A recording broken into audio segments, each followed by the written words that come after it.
Falcon fans, Falcon fans, Falcon fans, and of course, good old Falcon fans. You already know what it is. You already know what it do. One time for the fan. Shit. Did we get any rest from last night? I Hmm. hope so. Cause we have a nice little show here this morning. Apple Podcast, Spotify Podcast, Amazon Podcast. I guess this is what overtime for us, man. Show last night with Scott Caristic. Then we're back this morning with breakfast with one time for the fan. You know what we're doing, man. We talking Falcons football. Listen, Jack, this is light work for our guy T. Will. Hey, This is already his second show of the day. man, how can we get on pace with T. Will right now, the hardest working man on Oh YouTube? man. Falcon fans, this is what it's all about, man. When it comes to the off season, last night we did what? Talk Falcons. Today we're doing what? Talking Falcons. So big shout out to everybody in the chat. For those of you on the East Coast, West Coast, down south, up north, wherever you are, big shout out to you all. Even if you're overseas watching, big shout out to you all. Deshaun Coswell's in the chat. You know, oh Jesus Christ, Deshaun, don't do this already, Deshaun. What's up, one timers? I'm with Jack. I like my steak well done. Yeek. Damn. Not gonna hold you to it. Damn. Carrie, we're gonna start this program off already with the steak. Nah, I'm You not hung gonna on to hold that you from to last this one, night. But yeah, nah. Falcon fans, Falcon Damn. fans. He stewed on that all night, Jack. It was the first thing he said this morning. I like my steak well. The show was lit last night. I must say, man. Scott Caristic was in here talking Falcons. We said we'll talk for about an hour.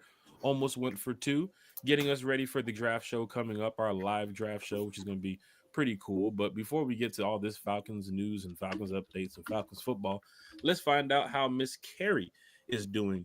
Carrie's kind of nippy out here in Atlanta the past couple days here. Could you just make us feel a little bit better with the weather report down there in Florida? Is it Yeah. 105 now? 109? What is it? Unfortunately not. Last weekend I was at the beach. It was very nice, low 80s, but today it's a cold 52 degrees and sunny for me. So I'm cold today. It's a cold front We whipping keep across the randomly bow. getting these cold fronts, yeah.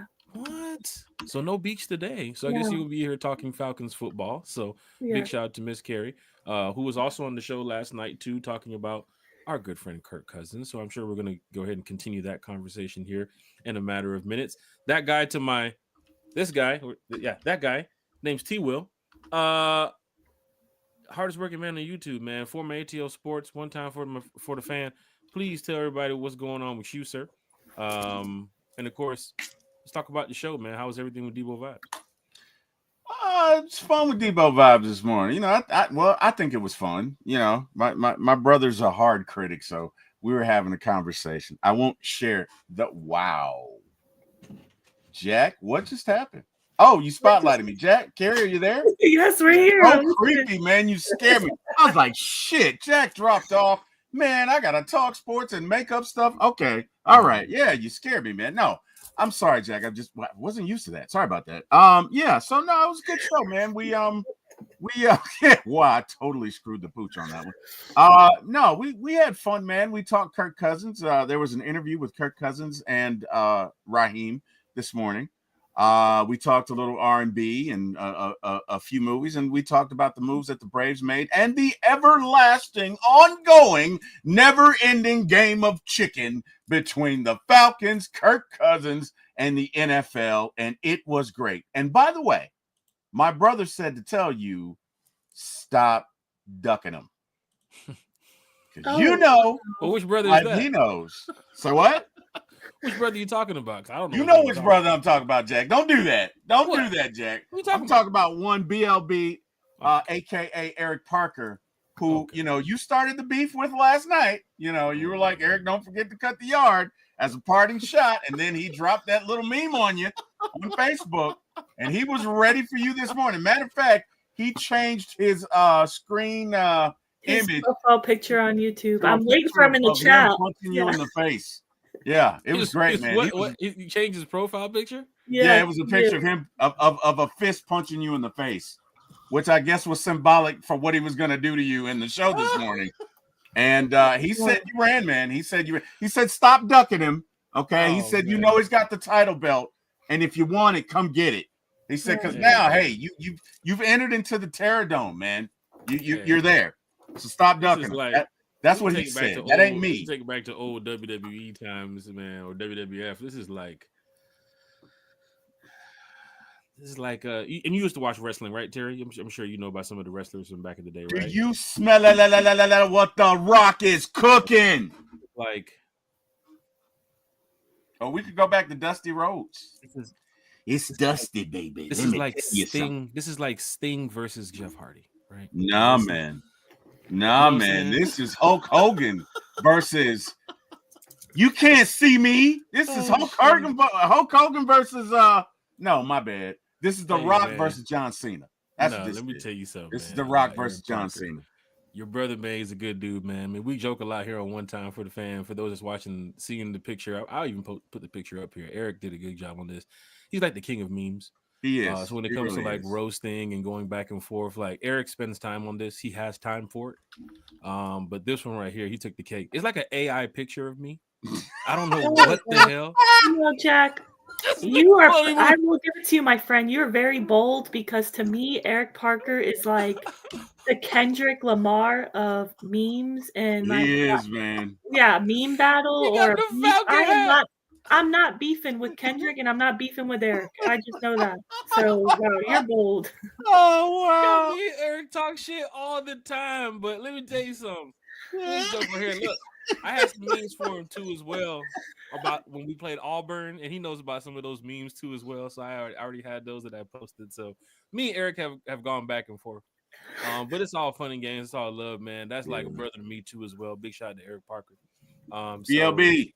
He gets after it. But when you want to roast, when you want to go back and forth, I know some Falcon fans who get after it. You know what I'm saying? So in the Falcons community, you know how it is in Atlanta too as well. Joning has always been the thing that just happens in Atlanta, right? Terry, I can join on you right now if you want to go back and forth, and we can cut this podcast and do like we did on your show the other day. An hour and a half of just roasting. That was hilarious, like, man. It's shout out to Deshaun. That was hilarious. Come on, man. Everybody's just laughing. He started a war. Yeah. He started a podcaster war. And they're probably looking at it like, is Eric and Jack beefing? There's no beef. It's no beef, man. It's all love, man. It's all love. Man. We talked about Bronny James this morning in the chat that we're into as well. Bronny went for 17 last night, so I've been joking on some things. I mean, the Lakers played their F squad last night pretty much against the Bucks A squad, so but you're gonna need more from Bronny going forward if you think the Lakers are going to do something in the playoffs this year. That team's not going to win the championship. But everybody, what's up, man? Dwayne Ruff is in the chat. Larry's in the chat. 82 Money Carlo is in the chat. Carlo, what it do? Carlo. Cool C's in the chat. One time for the one time. Big shout out to everybody. Hit that like, hit that share, hit that subscribe button. Don't forget all donations. If you guys are doing the super chats, go to our draft giveaway. What was this?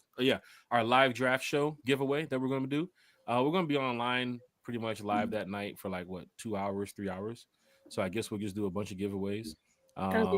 Maybe we could do like one per hour.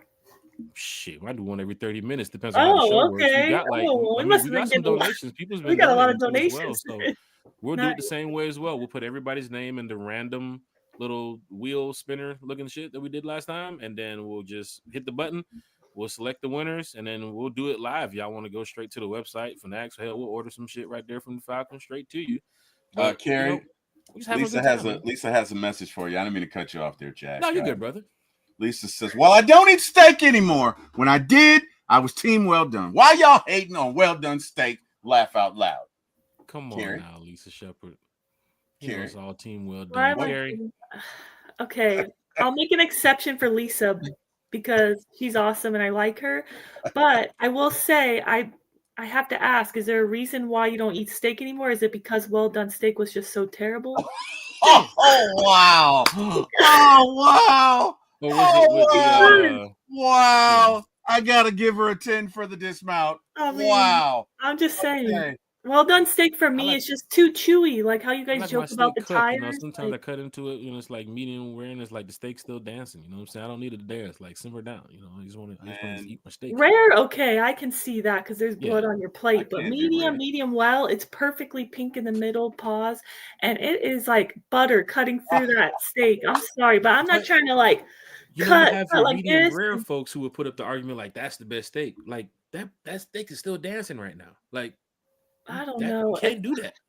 You And know what I I'm saying? can't I just do like the mine well cooked a little bit done more with the now. chewing. It's just like you're chewing and chewing. For me, I used to eat It's well not done. like you're cutting into a tire or anything. You know what I'm saying? I done had some well done steaks where it's pretty smooth cut, pretty easy. You know, great I've taste. never had a well done steak like that. You know You've what? never had it like that? The toughest well done steak I You're had. not digging. You're not drawing lines on the plate with the Oh knife right yes, here, yeah, Terry. yes, Compared yes, This to we is were. medium, you normal. can just like literally. Yeah, if it's medium, you can cut through it. Well done to some folks is burnt. Straight up. Well done to some folks is burnt.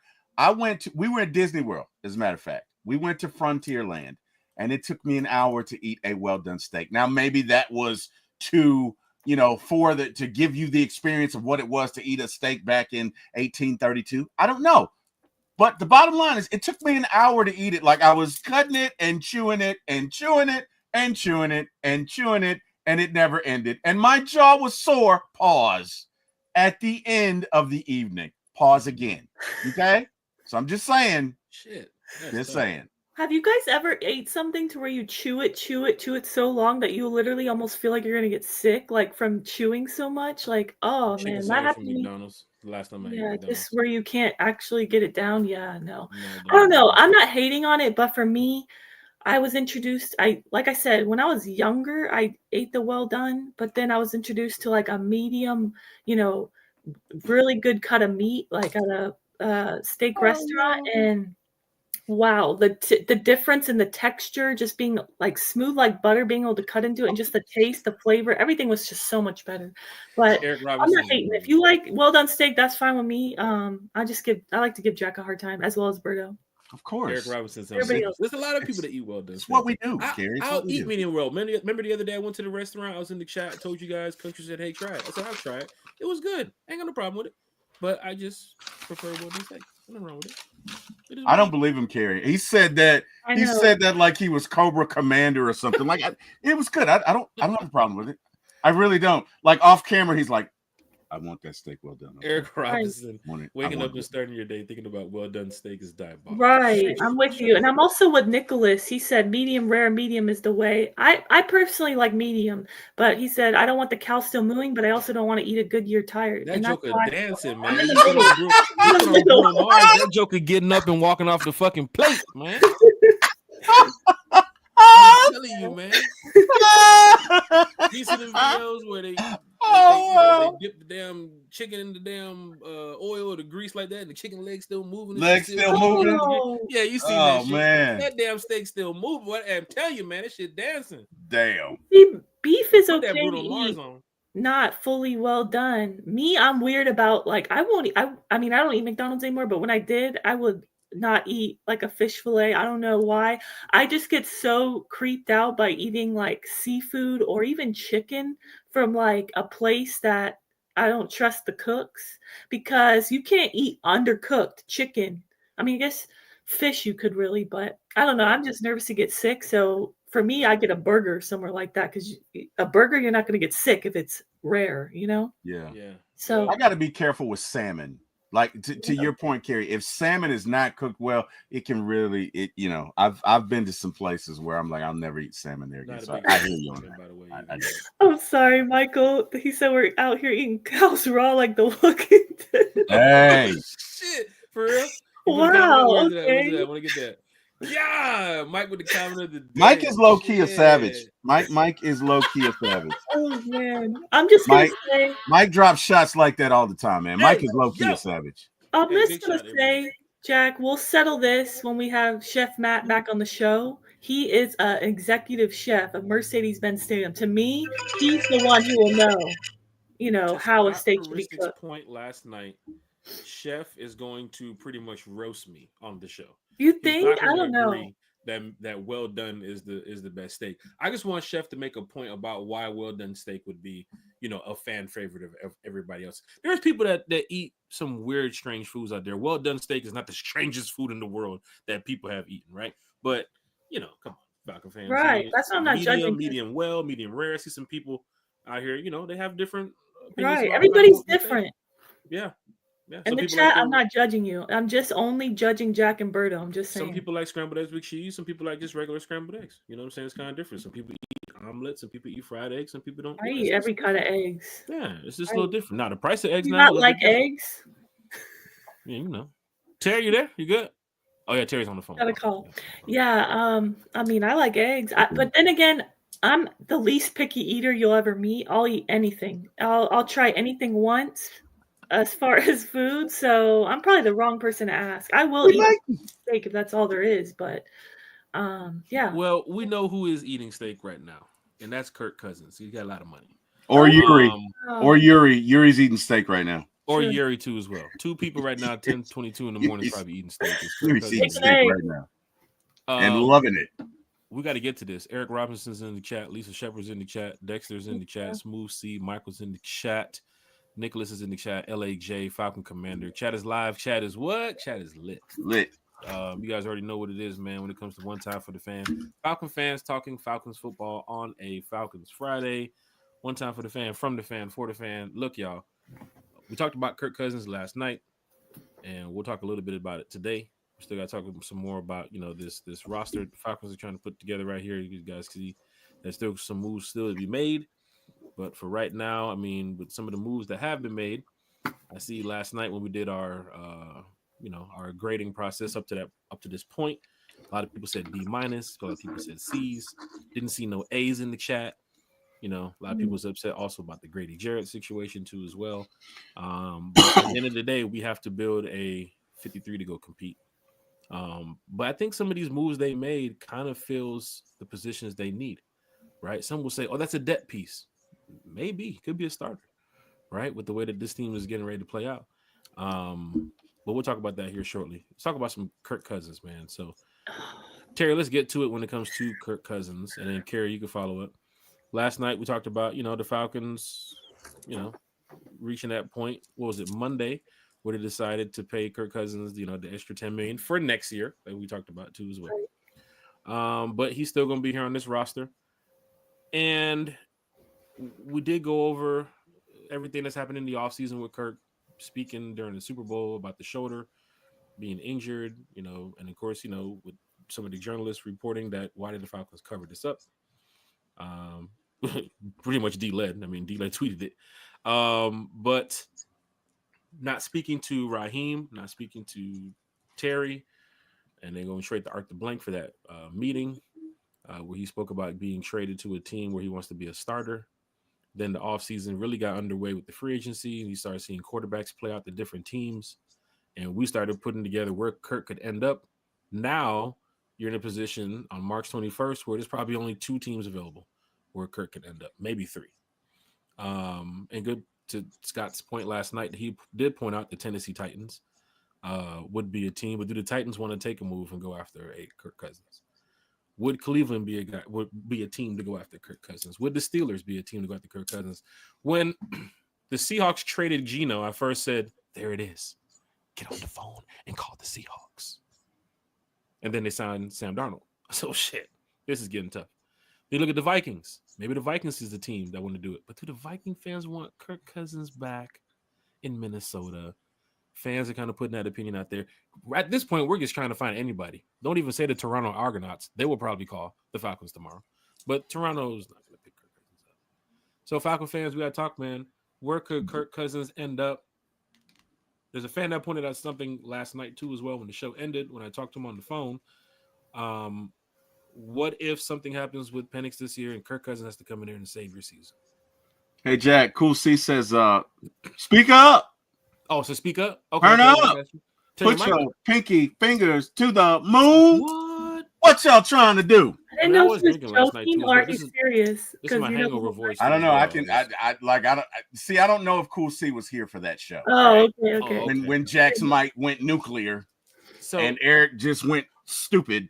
So I apologize if I'm talking a little bit low. I was sipping on that Tito's last night. Sipping on the Tito's, sipping on some scissor. Watching some basketball, some NBA games, college basketball, March Madness. So I got that hangover voice. I'm trying to get right before my golf game later on. But I do apologize. My voice is a little low.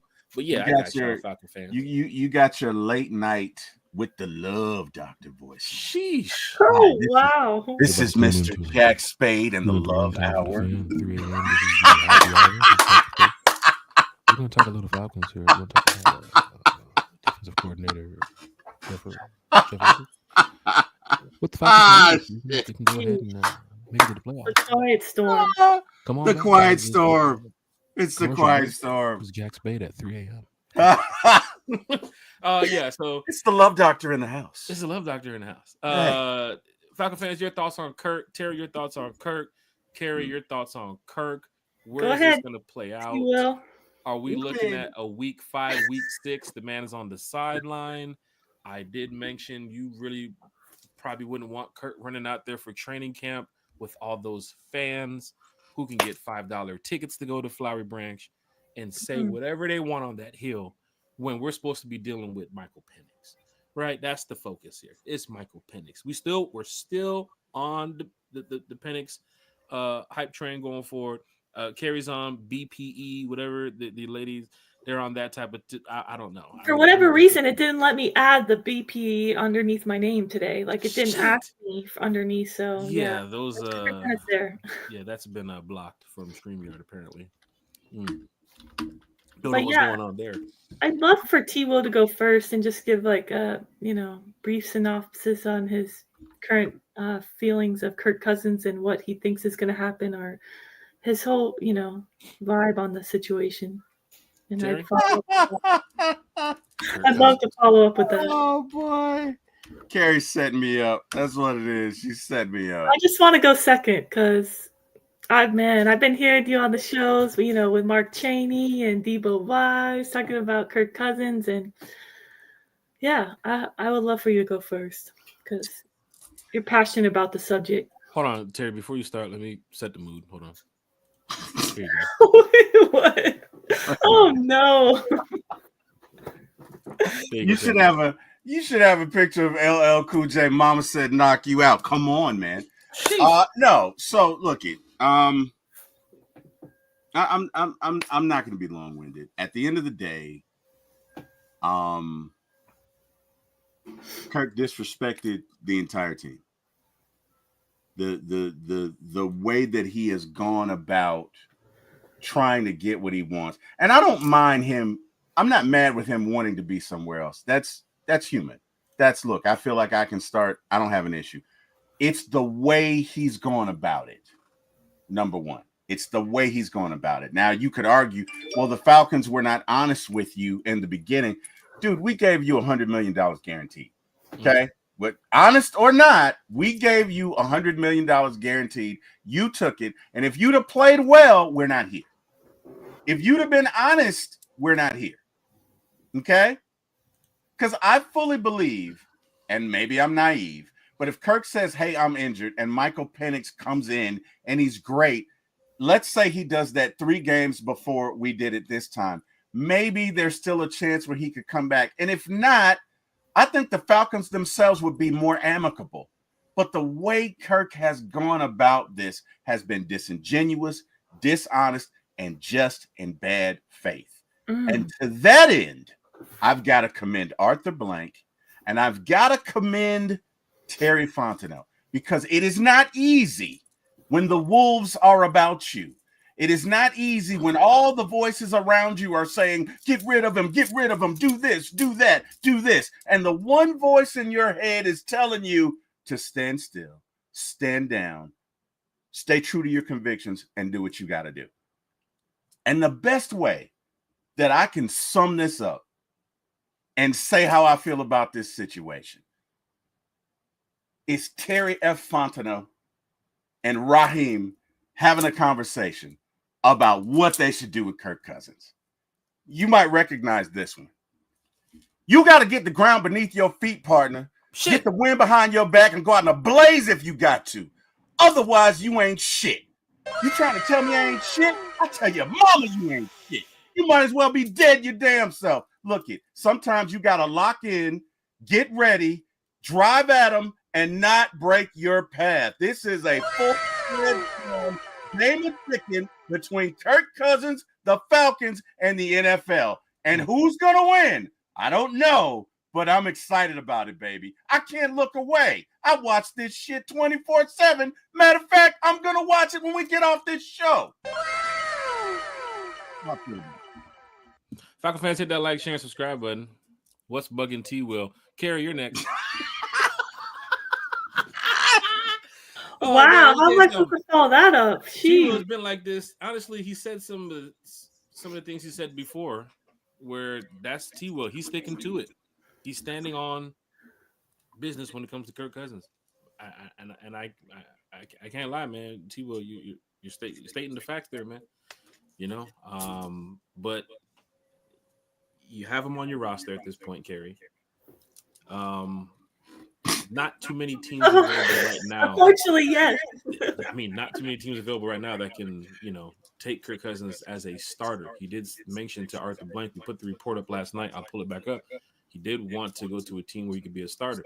If he mentioned he just wanted to go to a team, like, most players say, hey, I just want to be traded. I want to get up out of here.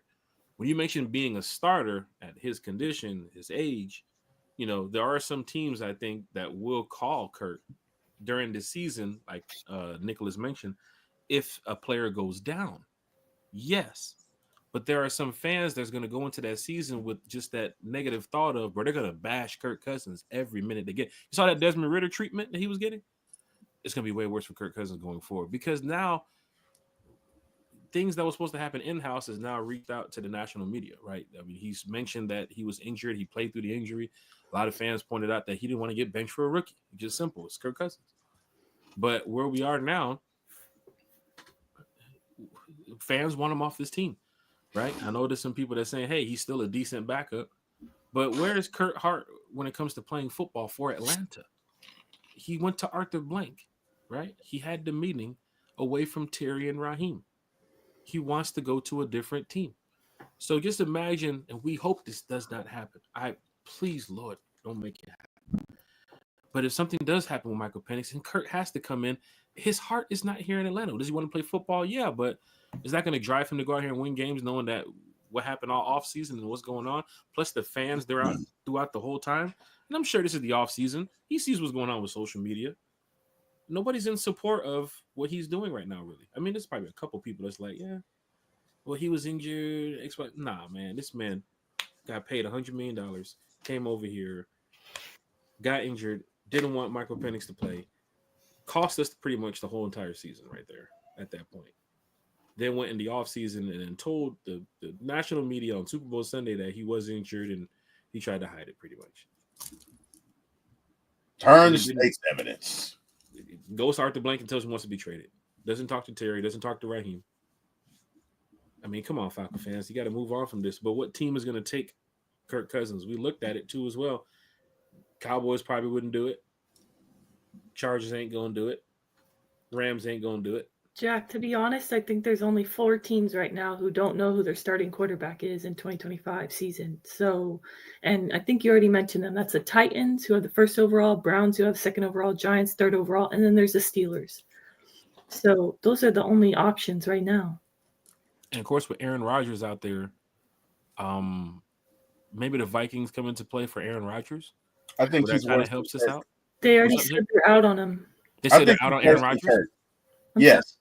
I think he's worse than Kirk, Jack. Like, Aaron Rodgers is a maniac. I know you think that, but he's a maniac. Around the league, they don't think like that. Like, he's getting interest from the Giants, the Steelers, the Vikings. I don't think the Titans. There's 3 teams that are interested in him, and the ball's kind of in his court to decide. You know what? I believe it when I see it, Carrie. I'll believe it when I see it. I'm just saying there's no teams, there's no rumors from national media that, hey, the Browns really want Kirk Cousins. Hey, the Steelers really want Kirk Cousins. I don't think they really want either one of them. It's at this point, it's more about what you can live with, right? Now, you bring in Kirk Cousins. Kirk might throw a hissy fit because he can't start. Kirk ain't going to get a coach fired. Kirk ain't going to demand that you change personnel. Kirk ain't going to try and hit. Aaron Rodgers is a cancer to any organization. I'm just saying. Look, that's not at you. I've been drinking a little of the happy juice this month. Not the Mountain Dew. You are on one when you have the Mountain Dew. Carrie, you know I love you. That's not at you. Okay. I don't like Aaron Rodgers. I just don't. Neither do I. Aaron Rodgers is everything wrong with this game, right? You are blessed to play this game. There you are 1% of 1% of 1% of 1% of 1%. And when you get to the point to where you feel like your way is better than everybody, you feel like he's not only gotten one coach fired, he's gotten two. And Robert Saleh was a decent guy. It's not like Robert Saleh was an asshole. Robert Saleh was a decent guy. And because you don't like him and he doesn't do it your way, you get him fired. Aaron, you can get the finger, bro. I'm just looking at how the NFL's probably looking at Aaron Rodgers and Kirk Cousins. Like, if that's your last two quarterbacks to choose from, I can see teams just saying, I'm just going to go younger and go get a guy in the draft, try to work on developing a guy. And that's the tough part, is trying to sell. It's kind of like what we said the other day about Trey Hendrickson with the Falcons. Like, you have to sell more than just a contract with Trey Hendrickson to bring him to Atlanta. Versus Cincinnati, I mean, you've seen the body of work he's got over there. He's got Jamar Chase, he's got Joe Burrow, he's got some guys he's already known. He's played over there for some years. He's put up some numbers. Cincinnati loves him over there. Oh, and he wants to stay in Cincinnati desperately. And I looked at it, and I was looking at it during the offseason. I was like, this would be a great move for the Falcons, but he comes over here, and it's like, well, how are you going to sell this guy to Atlanta? Which is why some fans pointed out that's why you're getting the Leonard Floyds and some of the, the 1 year and 2 year contract guys where they are in their career right now, because Atlanta's not the flashiest place anymore. We got to win. Yeah. Right. We got to turn things around so teams can look at us and say, that's a place I want to play. It's been 6 years of bad football.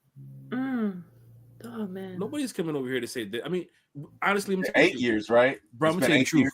I'm going to be swearing everything I love. Bro, y'all better go hard this year, Falcon fans. You better give the bag to Jesse Bates. You better give the bag. That's on my mind, Jack. I'm How not you selling this shit going forward if you losing like this? Like, this man just came from a team that went to the Super Bowl and lost. Right. We had a defense that was defense. Like, his defense was pretty decent in Cincinnati. He comes over here to Atlanta. We did revamp some things, and we do look good in some ways. But are we the flashiest place for a Trey Hendrickson? Is Michael Parsons picking up the phone and say, I'm going to Atlanta right now? Like, these are tough moves, man. I mean, I see why the Falcons have to make some of these 1 year deals, and they're working on the cap space right now. Look at Chicago. Chicago spent that money early. Look at the Patriots. They spent that money earlier. Not saying that they're the flashiest places to play, but they have something to offer, a large amount of money. Well, we're gonna have money next year, right? We're gonna have a bunch of money. Now, so I mean, about it. So, but for Falcon fans, some will be here next year, some won't. Like, some will have PSLs next year, some won't. Some is gonna say, I'm buying all my merchandise this year for the Falcons, and some will say they're giving away their merchandise next year. I think if, and I got a good feeling we can make the playoffs. I don't know what we can. I can tell you this right now. We're definitely making the playoffs this year. We can make the playoffs, and that's all we got to do. That schedule's in our favor. The teams we're playing against. The only team I'm looking at on the schedule is like, it's going to be a tough Sunday outside of the Saints. Normally, the Bucks is the Buffalo Bills. Every other team, the Falcons should be able to go in there and get those dubs. With Michael Penix, with Bijan. We're playing the Colts. We're playing the Patriots. We're playing the Jets. We're playing the Dolphins. Right? We're playing the Cardinals. Seattle beat you last year. We should be able to beat that Seattle team this year. I'm telling you. I mean, I'm seeing something different with the Falcons this year. I know what they're doing. I'm really on board with them making the playoffs. Not just being a season ticket holder because of my money, because they just pulled some more money on my account the other day. But I'm just saying, like, I see this team doing good things in the future, and it does start with this year. Michael Penix, man, I'm telling you, man, better putting all trust in this Michael Penix kid. This kid can play. He's got a lot. He's got something a lot of people don't have, and that's the ability to not give a you know what. Because let me tell you something. In those situations he was in, it's fourth in the season. It's fourth or we go home. It's sudden death. It's fourth and it's over. And he drops back and delivers a seed on time to Kyle Pitts where only he can get it, no problem. Comes back the next week and twice ties the game, drives up and down the field, no problem. And really the only reason we lost both games is because we didn't get the ball. Because if we'd have gotten the ball, we'd be in the playoffs. Yeah, and remember when Ritter was put into that situation at the end of the year, he had to come in for those last 4 games and try to make something happen. Same thing kind of like with Michael Penix. we know going forward the difference in that situation. I mean, Ritter knew next year that he didn't know where his job was, with the Falcons at that point. He was going to go up against Taylor Heineke, the quarterback battle. Wasn't really sure. We know Michael Penix going forward next year is our starter. Yeah. Right. We know that. So now the Falcons can really build around that, his traits, his abilities, what he's good at. Going back to everything in college too as well. It's kind of tough to throw the kid in the fire after what Kirk Cousins, did during the season. If the Falcons would have picked up on that performance, declining of Kirk Cousins earlier, maybe it would have been, a little bit better to put Michael Penix in to maybe have a chance to save the Falcons season last year, right? Some fans are going off of the timeout with Raheem. That really cost the season. Bro, we lost other games that we should have never lost. I can't even get that timeout. That's one play that, we should have advantage of on that situation, but I get the timeout. I get what now again, I'm not saying I agree. Yeah. But I think in that scenario, Raheem thought himself out of it, right? So here's what Raheem's thinking. He's thinking, all right, we got 42 seconds. If I call the timeout here, they have a chance to come in and number one, put in fresh guys, and number two, call a play that maybe my rookie quarterback is not ready for. We can't take a sack here. So if maybe we can go 2-3 plays, whatever, and we can get enough yards, we can win the game. Now, again, you can't do that because 42 seconds is 42 seconds. But what he's thinking in the moment is what's the likely outcome, right? If we call a timeout here and they put in a special blitz package, this is a rookie. He's not seen a lot. He may not see it coming, and if he gets a sack, the game's over anyway. Right? I don't know, T-Will. I just feel like when he posted the reply, like that long paragraph that came out about who's reading all that, but it was just like too much of an explanation. No, his response was wrong. The way he handled the media, I agree with you, Terry. I'm sorry, I agree with you, Carrie. Jesus, I'm talking to myself. I agree, and I agree with myself as well. But you do have a podcast, thank you. I agree with you, Carrie. I agree with you 100%. I'm saying the thinking behind that, right? So Raheem, and a lot of people don't, is a very cerebral guy. You know what I mean? I get it, but my point I'm trying to make, I guess, is that it goes back to Raheem trying to be the smartest guy in the room. Right. And why are you overthinking it? Everyone in that moment knew, take the time out. Take the time out. Right. Take the time out. The people watching from home, take the time out. Right. I mean, I'm curious what the analytics were, like the percent you're supposed to take the time out in that situation. Well, and then the other thing he's probably thinking is, I don't want to leave them any time on the clock, right? So he's thinking two things. Number one, if I call a timeout here, they can put in the defense, and if my rookie's not ready, he can get sacked. I'd rather not call the timeout. Two birds, one stone, take some time off the clock, get down, and make the kick. And if Koo's in there and Koo's healthy, I can get with that because Koo probably makes that kick from 55 if he's healthy. Unfortunately, Koo wasn't in there. He should have called the timeout, but I think where Raheem really went wrong is when he's in that interview, and you know the interview I'm talking about, Carrie. Yeah. And what's his name says, hey, look I'm a lifelong Falcon fan. I rock with you, Raheem. I'm with you. But to the Falcon fans out there who want to believe and no longer believe, give them something. Raheem had an opportunity there to say, you know what? I'm sorry, Atlanta. I should have called the timeout. Here's what I was thinking, and here's why. At the end of the day, I should have called the timeout. But in the moment, I'm thinking, hey, if I call a timeout here, they can put in a defense. I got a rookie in. They can sack him. And if they sack him, the game's over anyway. I also didn't want to leave time on the clock for Jalen, who's doing very well. At the end of the day, it was the wrong decision.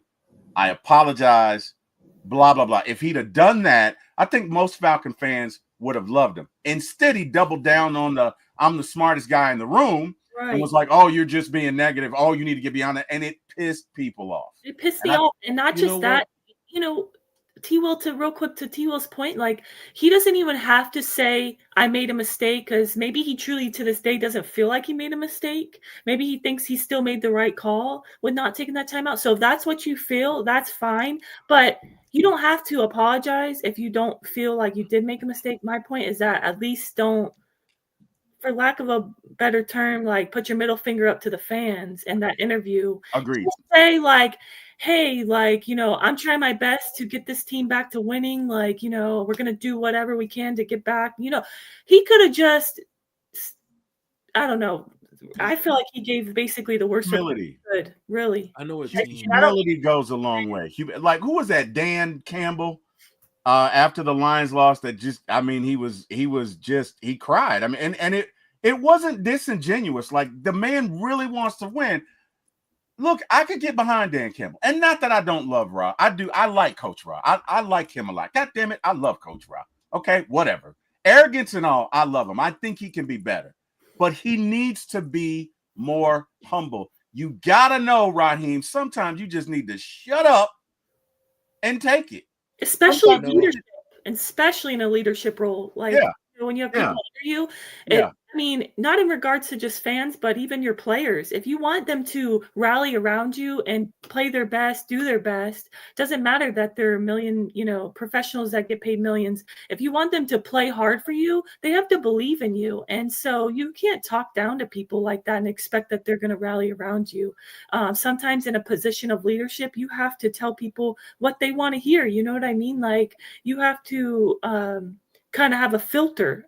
Not saying he needs to be a politician, but you get what I mean in regards to, like, not shitting on the fans. Like, oh, I don't got to answer to you. Like, wow, okay. I'm sorry. Yeah, I just did. Oh, hey man, hey, let Carrie loose. Let Carrie live. Get it out, Carrie. But no, I'm more Carrie. It's fine. The Jacksonville Jaguars could use Kirk Cousins right now. Oh, we have a no, Jaguars fan in the chat. We have our Jack, most. You are kind of talking kind of low, man. You are kind of talking. I'm a little bit further back away from the mic. mic. Man. You got your late night voice on. This is Jack. Okay. Chest live, chest lit. Let me get my Scott Curtis. It's going down in a major way. This is Jack Spade. Hey, find the one you love and pull them close out there to you. This one's for all the lovers in the house. Let's go, Jack Spade. One time for the fan, baby. For the Falcon fans in the chat that see John L. Everett, this is a Jaguars fan. All right, so we got some new people in here that's probably like, who is this John L. Everett guy? Like, who is he calling bums? We ain't no bums, John L. Everett. Get it right. His team won what, 4 games last year? I mean, why are we? I mean, bro, come on. The same guy who's gonna be calling me about Falcons training camp this year. The Jaguars scrimmaging against you guys again. Can I come with you? Can I put on my Jaguars jersey? Come on, man. John L. Everett here talking about y'all believe in Raheem, no dream, just Raheem. A Jaguars fan. What's the Jaguars record again, Jack? Why don't you put it up on the screen? A Jaguars fan. Jaguars. Come on. Wait, what's that saying they got? Duval. Falcon fans, we dealing with the Bucks and the Saints, right? And of course, we have our, our trash talking situation with the Cowboys and other NFC teams. What, the Jaguars? What? Where the hell did they come from in this conversation? Where the hell does the Jaguars come from? Aren't they like the Dollar Tree of the NFL, Jack? I mean, aren't they where careers go to die? I'm just saying, like, that's what I heard. If the Jaguars was in the NFC South, man, or they was redesign these divisions, bro, we would mop the Jaguars every single game, bro. Mop them. You cannot sit here and come in here with that Jaguars. You cannot. Come on, bro. We got Panther fans that come up here. Man, Carrie, we got Panther fans that show up. They don't say nothing. Steelers fans have been in here. They ain't saying nothing. We done had Saints fans in here. Even Jordan doesn't say stuff like that. Jordan's Eagles, he don't be saying none of that. None of that. Agreeing with us, talking about college. Hey, man, Starks would be a good fit for you guys. Of that. This free agent would be a good fit for you guys. And a goddamn Jaguars fan comes in here. Now he's going, what happened in London? Oh my God. We still have a better all-time record against you guys, so. Oh my God. Yeah. Oh my God. Can you stop spotlighting Jaguar fans? This is Falcons. What happened in London? The London Jags? I'll tell you what happened in London, bro. Oh wow. Bro, I sat there and I'm telling you, I watched literally the new NFL team that's coming here, the new NFL franchise in a matter of years. The Jags will give that team to London if they go international. I'm telling you, everything on that screen, everything in that whole entire area was just Jaguars, right? Their fan base is probably even bigger in London than it is in Jacksonville. That's what I saw, right? What's the guy's name? Shao Kahn, the dude from Mortal Kombat, the owner. Like this dude, right? The Shao Kahn guy, right? He just oh man, everything was London. The team stores were out there in London, and the Falcons. We come out there for a football game, but everything, the whole entire stadium was just Jaguar. Like, God damn, bro, the London Jags, bro. Bro, the internet is undefeated. So Deshaun Watson's getting married, right? Mm-hmm. Have you seen that meme of him and a masseuse with a ring? You haven't seen that? Like, it's fun. Okay, whatever. I mean, if you know the story of Deshaun, it's funny. It's oh, come on, Carrie. It's funny. It's funny. It's funny, Carrie. Whatever. It's funny. I think he's a creep, but he is a creep. But that's why it's funny. He is a creep. But that's Isn't the new coach for the Jags the guy that sold on the Bucks and didn't want to go down there? You told him he was going on vacation or something with the family and went to go sneak an interview with the Jags. Oh yeah, great coach. I see him there a long time. Oh, yeah, he is kind of shady, but I see that guy. That's what you get in Duval. Somebody in the chat said you got to do it like the new coach, T. Will. I can't remember how he did it. I know it was funny. Come on, I know Falcon it's funny. Fans. Hit that like, share, and subscribe button. Falcon fans, we're in here talking Falcons football on a Falcons Friday. Having a good time. Sorry. Mm-hmm. Jack, the last thing I got to say to this guy is he says the new head coach is the same OC that put points up on the Falcons. Yeah, the same Falcons that swept him. So I don't know what we swept him, John L. What do you have to say about that, buddy? What are you talking about? Oh, man. Jarnell. Carrie. Hold on, John. I got one for you. Carrie, check the Falcons content creator.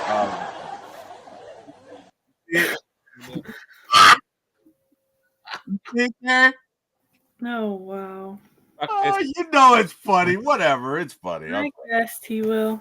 It's funny. Hold on now. We're not finished talking about Kirk Cousins. Oh, right we got more. That was just round one, Falcon fans. Ring the bell.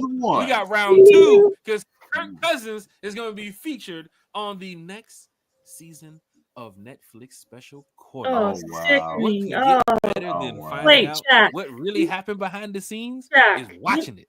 You mean to tell me that the Falcons had to go through watching Marcus Mariota quit on the team in season 1, and now this season 2, we get to watch Kirk Cousins get benched and lie about his injury? Look at Curse. Look at this. We were only gone for one season. You're only there for one. How about that? I'm not ready for that. Falcon fans gonna be sitting there glued into this shit. They're waiting. They're just waiting for that. What was it? Week 10? Was it 11? They were waiting for those. That going. Was it the Saints, Denver, somewhere along that time? Right when we started hearing news and the that tweet that went out about his shoulder, the throwing arm, and it's like what? Kirk's held out of practice. What happened there? And then he went back to the media. Oh, it's just a regular normal day. Don't worry about it. We're all taken care of. Everything's fine.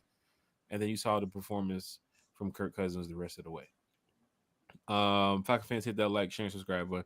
John L, man, if you can try to play some golf, man, hit me up, man. We can play some golf, man.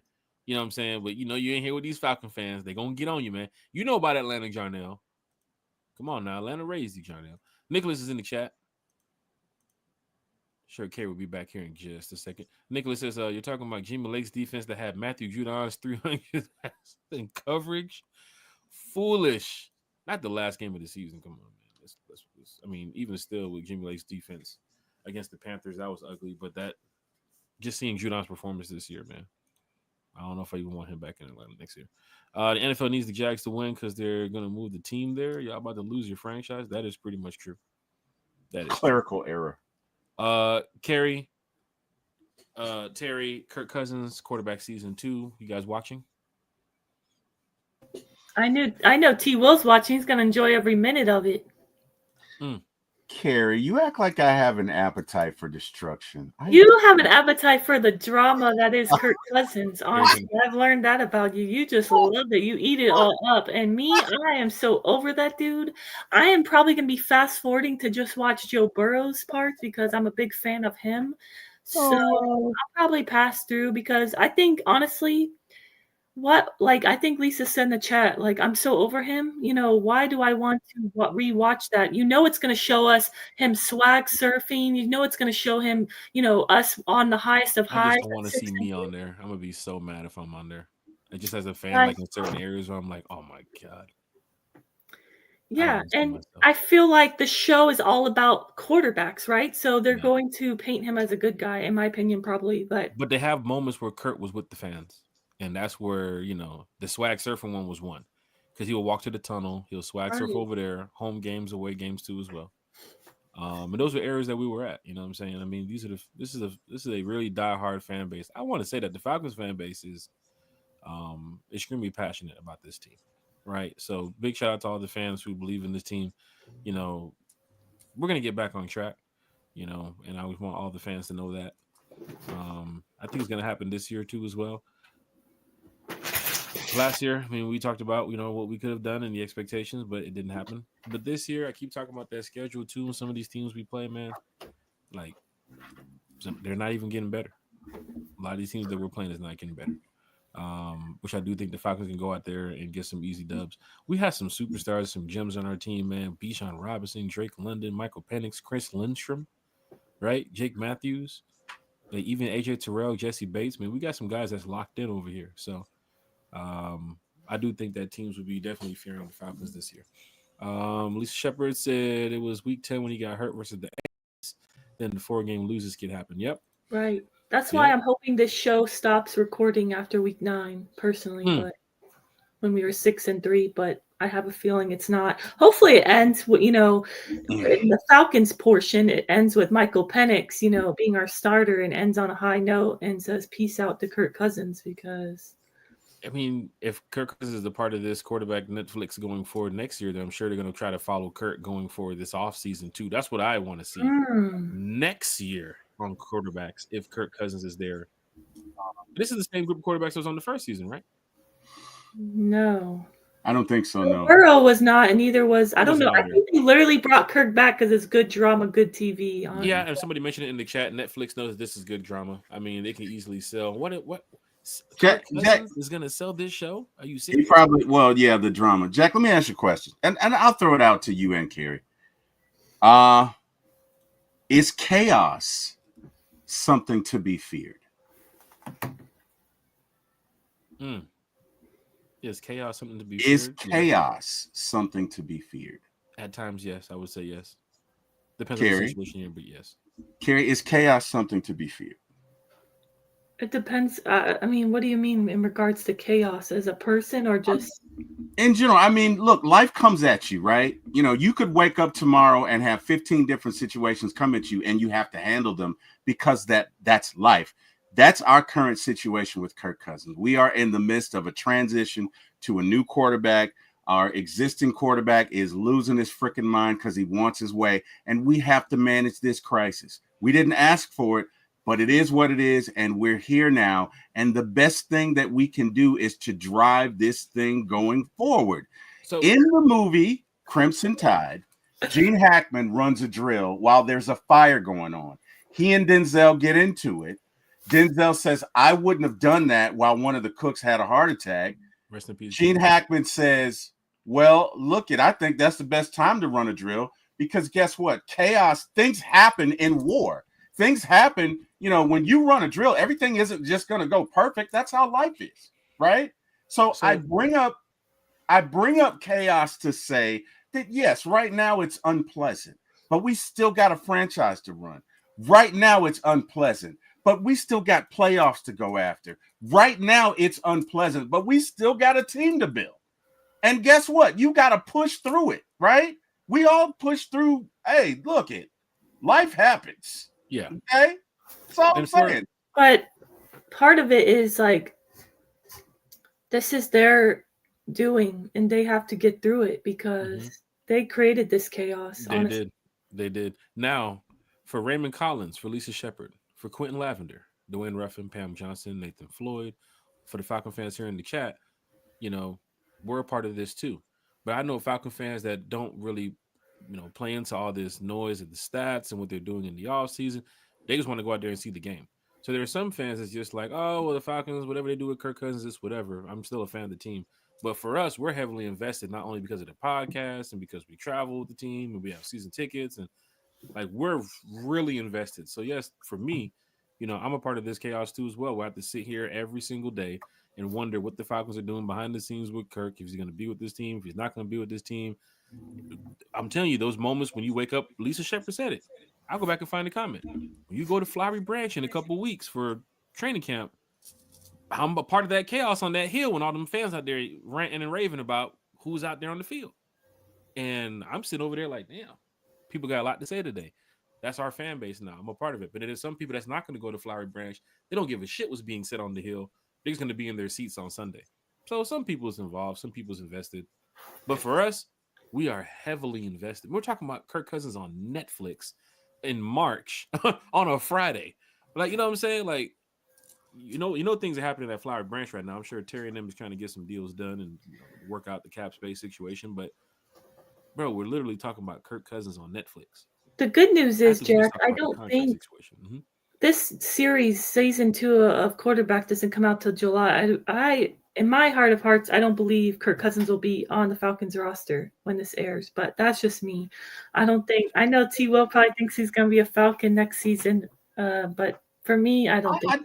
I don't. I agree with you, Kerry. I agree with you. I don't think he'll be on there. I'm just not afraid of the path to get there. On the other side, Terry, that's like he's going to be here week 5 because some team's going to come calling once their quarterback comes down. So just imagine going into August and we're talking about this.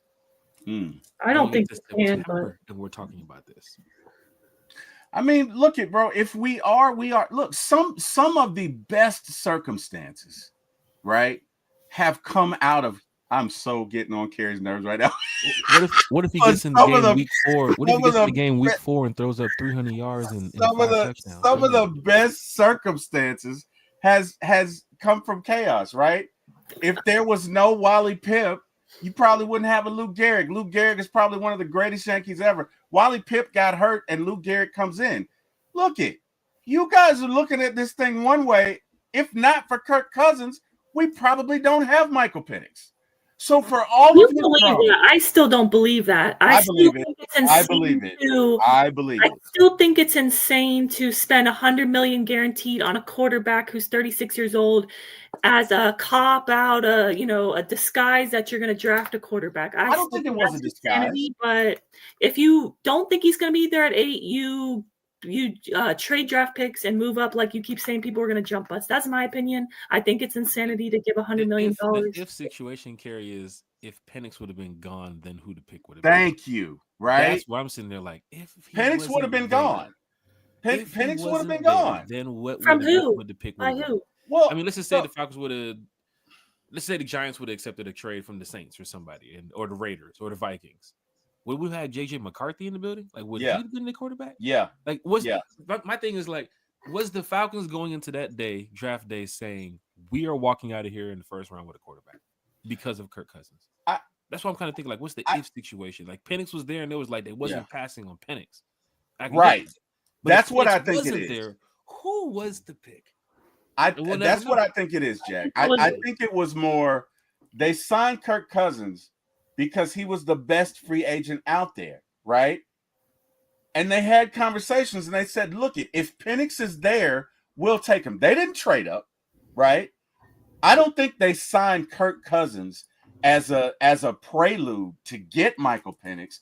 I think he was a benefit of it. I think the fact that we talked about that, he right, was right.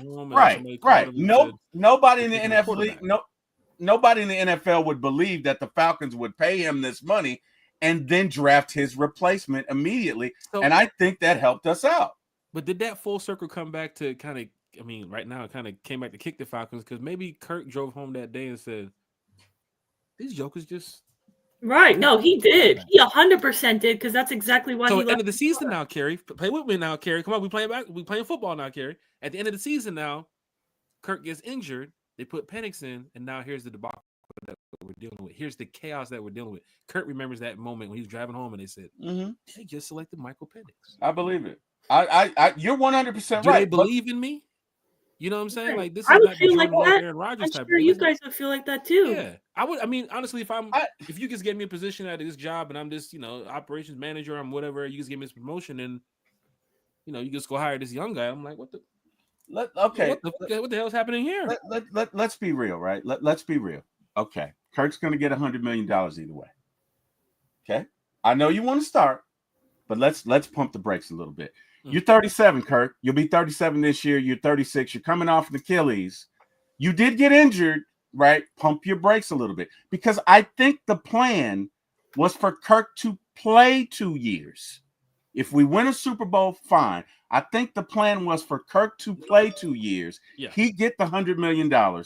And unless we win the Super Bowl in that second year, cut him and let the kid take over. I can tell you on that table, one of the things that they probably did not want to speak about is if we have to shut him down this year due to injury. They was hoping that he's 100%. Correct. He'll finish this season. We'll let it roll. But when Correct. that injury played in, I can see why nobody wanted to talk about it in Florida. Yeah. They was not expecting the injury. Not like the Achilles, but from the throwing arm or the shoulder. Right. Yeah. Like, and you know why? It's because they didn't want this deal to look terrible because $100 million guaranteed. We're on to something, Carrie. Again, about being the smartest man in the room. You don't want, you just keep trotting him out there every week and praying that he can play through it or get better. But you see every week he's throwing 0 touchdowns, 9 interceptions, and I believe 5 fumbles. Yes, Carrie, we've solved the case. The season. We've solved the Kirk Cousins case. We now know why. Give us another case, Terry. What else is going on? Who is Freddie the Falcon on the next episode? Look it. All I'm saying is sometimes through life's tragedies can come blessings, right? Okay, the contract didn't work out, but guess what? You got your quarterback for the next 10 years because of it. So 3 years from now, when we hoist the Lombardi trophy, maybe we'll look back on this year and smile and laugh. Maybe we won't. Look it. There's a theory that says chaos has a pattern. There's a pattern to it, right? And you can look at this year and see there's clearly a pattern of chaos. And maybe it's going to serve us. We don't know where this thing is going to go, but I'm not going to be pessimistic and say it's going to be all bad. Sometimes you got to go through a little bad to get through a whole lot of good. So we spent a good amount of time talking on Kirk Cousins. We'll get the Smooth Seas question. We want to talk about the free agents too as well. Remember, it was supposed to be like just a couple minutes for Carrie to talk about Kirk Cousins this morning. We were going a whole hour. She got started. We didn't even fully get into it, but we still got more topics here. That's the cool thing about it. Like, Falcon fans want to talk. We're going to talk. Smooth C said, do you feel like this is a distraction for the team, Carrie, or chaos for the fan base, or both? It's both. I think it's both. And unfortunately, I don't see it ending anytime soon because, at least not before the draft, in my opinion, Kirk is not going anywhere. Because what benefit is it to him for him to leave before the draft? I think it's more so his benefit to see where the cards fall, who's drafting the quarterback, what positions are still available. To be honest, even though he's under contract, he has a no trade clause, so we can't really do anything unless he agrees to restructure, get rid of some guarantees or agree to a trade, unfortunately. So I don't know. I'm a positive Falcons fan, but right now this Kirk thing has really, I don't know, pissed me off, honestly. Oh, wow. Because 14 games, 9 wins, I believe, out of 14 games, $100 million. It's just sick work. Lost a 3rd round pick. We only got 5 now. It's just, honestly, I don't know, one of the worst sports deals in history. So, but what can you do?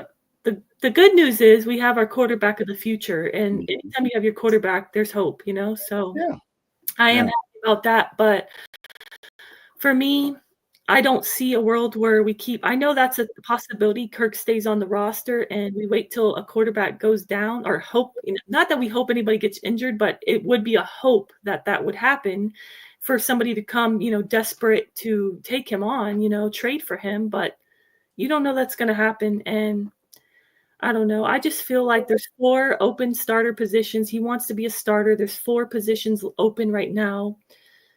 2 quarterbacks going in top 2, so that subtracts 2 of those teams. Yeah. And then there's not Justin Fields, Russell Wilson and Aaron Rodgers. And for I think me Russell Wilson probably be personally, the first one to be looked at on this issue. right. For me, I know as much as you don't like Aaron Rodgers, I'm not a fan of his either. But there is a lot of noise around the league that he is, getting calls from the Steelers are interested in, the Giants are interested in him, and so are is it the Vikings? Mm-hmm. That they've kind of closed the door on that. But my thing is that there's a lot of interest there. He's not going to cost you a draft pick. Neither is Russell Wilson. Russell Wilson has already come out and said, you only have to pay me $5 million. I just don't understand unless you're very, very desperate, it makes no sense to me that anybody's going to trade for Kirk Cousins. 37 years old, coming off Achilles, coming off of throwing shoulder, throwing elbow injury. It's going to cost you a draft pick. It's going to cost you his base salary, hopefully. For the Falcons, that's what we would want to save some money. I just personally just don't see it. Well, 37 years old, he's not Tom Brady. He's never won a Lombardi. I don't see why.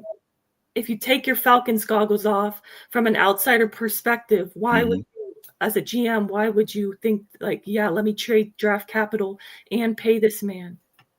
Not just that, I didn't even mention that he's a liability.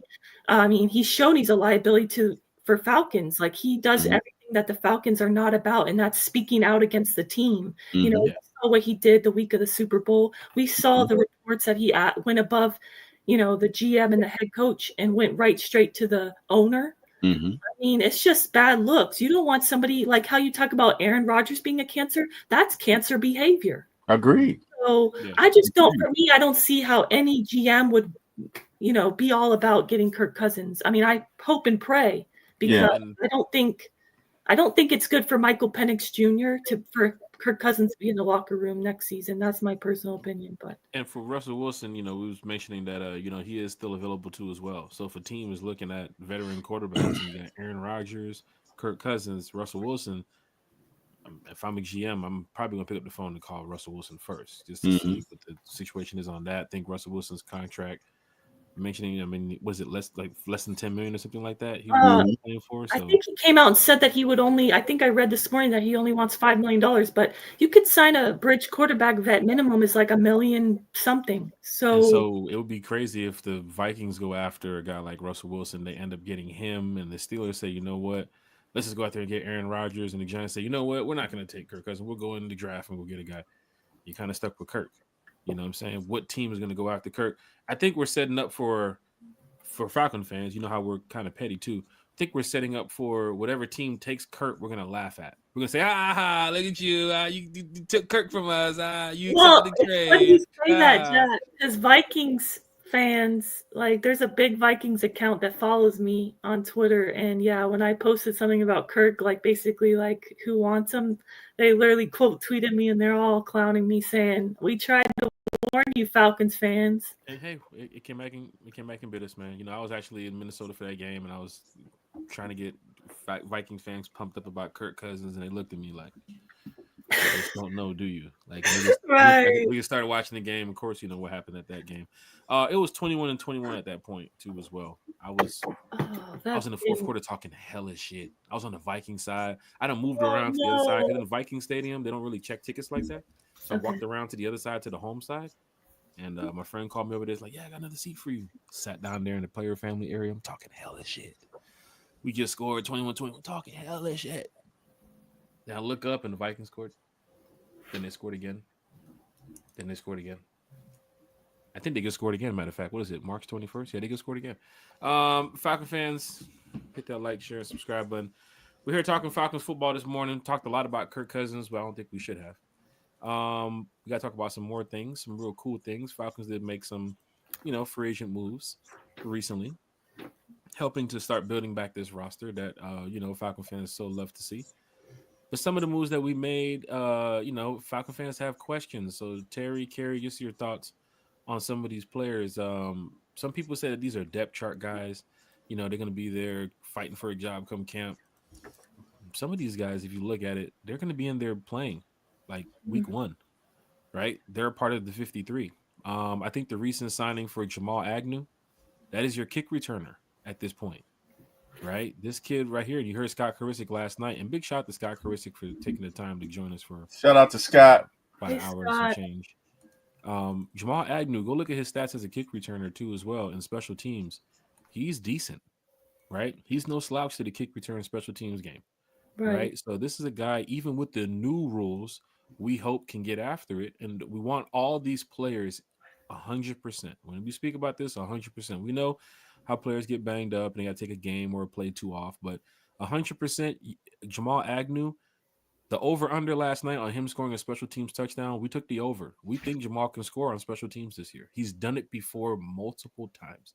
Not saying he's a Devin Hester, but Jamal Agnew's pretty good when it comes to special teams. So I'm glad the Falcons, even with their money, looked to the special teams department and said, hey, let's get a guy who, even with the new kickoff rules, can scare some teams, right? Because if you put him in space, he could take it to the house. We've seen it. Right. Look at this highlight film. Type his name in on YouTube. Jamal Agnew's a go-getter. Big shout out to Jamal Agnew for joining us here in Atlanta. Because now, special teams, let's play it out. Let's get to the fall now. Let's ball in the fall here. Fourth quarter against the Saints, week 2, scores 21-21, 4 minutes left to go. Saints have to punt. They're punting from their, they're punting from their 20, right? The punter gets it up about a good 30, 40-yard kick. Agnew gets it, takes it back down the field 10, 15, 20, 30 yards, right? You've seen the speed. You've seen the explosiveness from this kid. Sets Michael Penix up, sets that team up for a go-ahead win, field goal, however they want to do it, touchdown, XYZ. But it's because of that special teams why I'm setting up that play, because in the past, we've had trouble with special teams, right? We run it out the end zone, get to the 25, get to the 22, hit the ground, get tackled, XYZ. I need to see some kick return touchdown. I need to see some punt return touchdown. I think Jamal Agnew is the guy who can get it done. I'm pinning him into play week 1. Falcons just signed him. Leonard Floyd.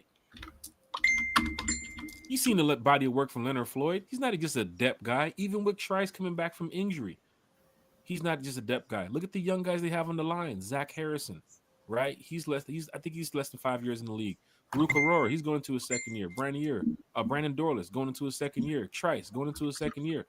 Tyquan Graham, who fans are expecting more out of this year, right? I mean, Leonard Floyd is the veteran in this role. I expect him to be out there week 1. Morgan Fox, you've seen his body work. That's not a depth guy. You're not going to see Morgan Fox week 4 randomly get in the game. He's playing week 1. So the Falcons are bringing in players to help fill the positions that they need right now, even, with Grady gone, even with Nate Landman gone. Go ahead, Carrie. I said, oh, not Grady gone. Mr. I'm wearing number 50 now. You got Dede in the building too as well. Your linebacker. Is that his new number 50? Yeah, he's playing 50. He's running 50 now. Damn. You got Jordan Fuller, who spent some time with the Rams, who Raheem knows very well. People are pinning him right now at the starting safety position. Just he needs to stay healthy. That too as well. But I like that signing. Jordan Fuller, pin him in to have him to be on your 53, putting him into a starting role. Morgan Fox, putting him into your rotation early in the season. Who else they have? Jamal Agnew, putting him into your rotation early in the year. Dede, your middle linebacker, he's out there week 1. Okay, so the Falcons made some decent moves, I must say, to get some people to help fill up this roster. I'm sorry, Carrie, go ahead. No, I was gonna say, Jack, to your point, I think the Falcons are just balling on a budget. I understand where some people say this is depth moves, which we do need depth, especially on defense, because we have a lot of players that we lost, to free agency. So I get that.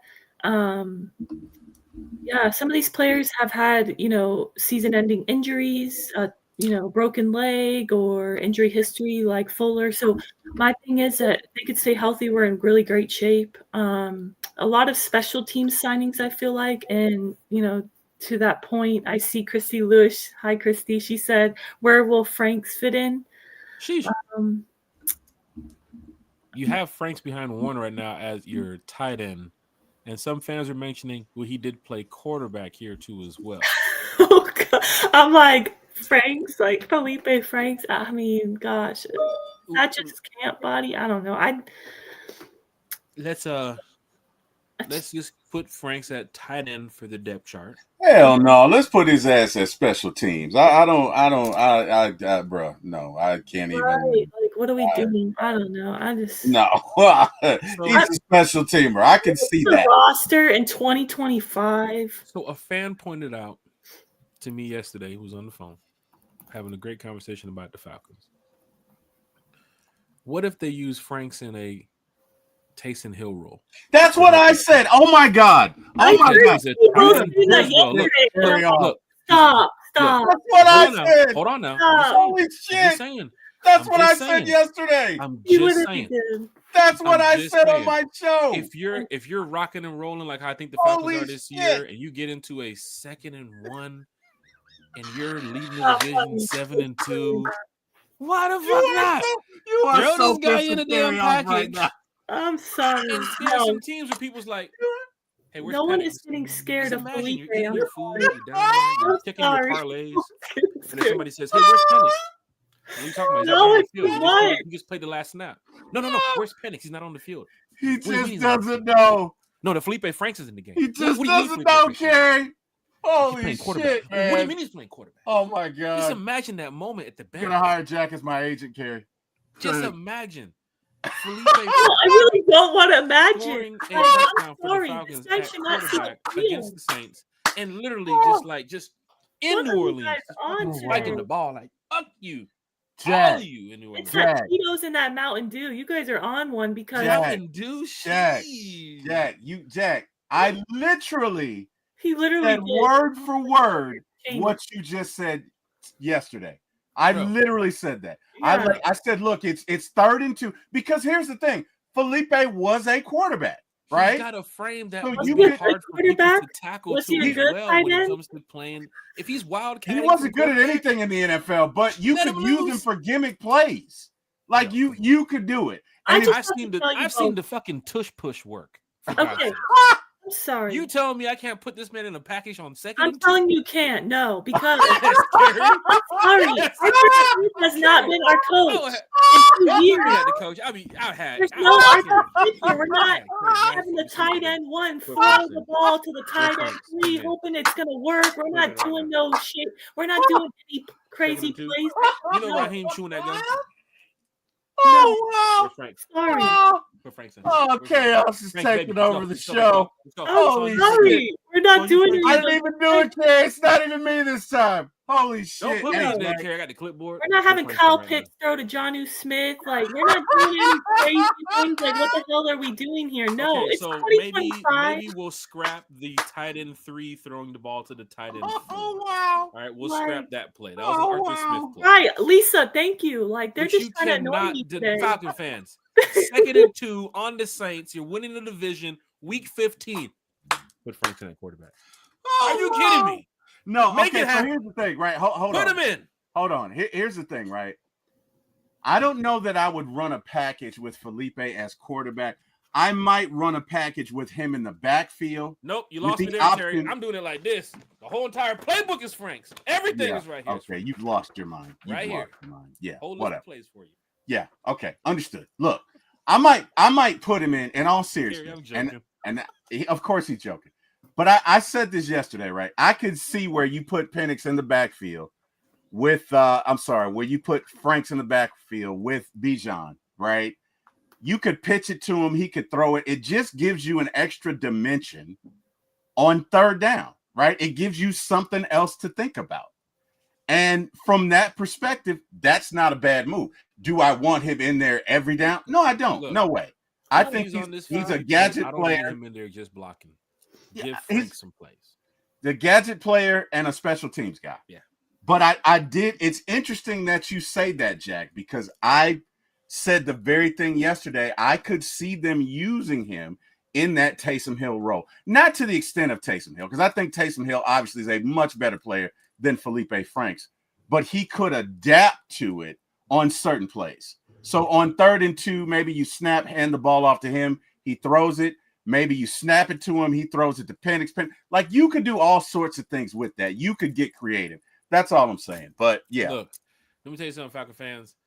You heard Terry say at the end of his talk right there. Be creative. Yeah. And I can For tell me, you right dog. now, looking at this roster, I'm sorry, not Ray. Kyle Pitts, Charlie Warner, Felipe Franks. I don't know who this young man is right there, but we know how this works, young man.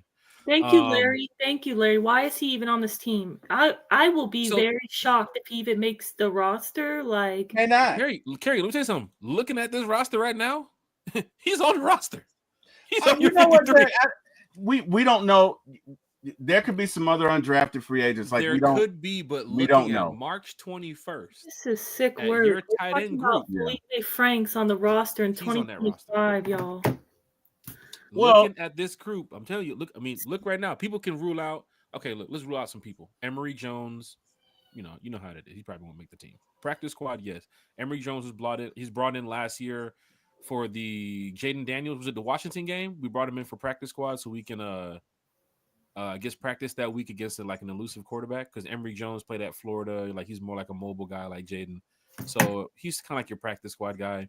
Elijah Dotson, haven't heard too much about him. They're probably going to keep Jason run with the 3 back. You heard Scott Karisic mention it last night. If they run 3 running backs and 7 wide receivers, last year they ran 4 running backs with Avery. And then Carlos Washington would be used as your practice guy. And big shout out to Carlos Washington because so many teams probably could have been calling for Carlos. It looks like he's been here on the practice squad for a while, man. So maybe Carlos Washington gets a chance to get some snaps too as well. In the preseason, I'm sure he will, but he's a practice squad guy. Chris Blair, my dog, Chris Blair, big shout out to the Blair family, man. That is a spot he's gonna have to fight for, right? And I think most fans can see that too as well. Philip Dorsett, him and Agnew with Ray out there. People would love to have that college Philip Dorsett back with that speed. Mhm. He's a super quick, flashy guy, but then again, he's bounced around some teams in the NFL, and you can see we kind of have him at the back of this depth chart projection from Scott Karisic that he put together. Um, Maybe so he'll make there's special teams. I don't know. But I feel like we made so many special team signings, but we'll see. well, even a lot of those I special don't team hate players him. will play too. I mean, Mike Ford is going to play. Felipe Franks is definitely going to get in there. I Jamal don't love Agnew's, yeah. special team signings, I don't know. To JBM 93's point, I don't hate Felipe. I just want better. That's all I'm saying. And for me, he does not move the needle for me. to be honest, Kerry, I don't know that Zach Robinson likes tight ends all that much anyway. You get what I'm saying? Like in most cases, I think he ran 11 personnel. And absent of Kyle, I really don't see him utilizing the tight end. So again, I don't know what they saw. Maybe it is special teams. I mean, I look it. In no way does Felipe Franks excite me. I'm trying to look for. You're coping with the move. I get it. Well, I'm trying to look for what they could have thought, right? Again, and it's funny that Jack said that because the first thing I thought yesterday was, well, I know when he came out, he was a quarterback. I know they tried to convert him to tight end, right? So maybe they could use him in this Taysom Hill sort of role exclusively on 3rd and or 4th down as just an option, right? That was just my thought. Look, I'm not trying to get the start. No, I get it. I mean, maybe fans just had to get a different version of Franks. Just an option. We're looking at the old Franks. The Falcons brought him back for a reason. They brought back Mike Ford for a reason. Yeah, they like familiarity and they like previous relationships. They're all about that. So yeah, maybe they just brought back an old friend. You never know. Yeah. But he did take 305 special team snaps with the Carolina Panthers last year. He didn't even take 50, I think, on offense. So for me, I think it's special teams. But for me, I mean, maybe he'll make special teams. Again, I don't hate him. I just want better. And I just feel like, for me, I don't like the process of the Falcons going back to what hasn't worked. Yeah. So it just reminds me of what hasn't worked, re-signing, bringing back old faces, I want fresh, I want new, but hey. Well, so here's how I look at it, right? And I hear you, Kerry. I don't necessarily disagree, but sometimes it's in the way you use a piece, right? So maybe this group sees something that the previous regime didn't, and maybe they're going to use him in a different way. When I look at this Falcons defense, right? Here's the phrase that comes to mind. The whole is greater than the sum of its parts. the whole is greater than the sum of its parts. So you look at some of these moves, they're not exciting by themselves. But if you look at who they are connecting to and the system that they want to run, this team could be great. Look, Jordan has experience with Raheem, right? The linebacker we signed, Holy Devil, what's his name? Divine Diablo.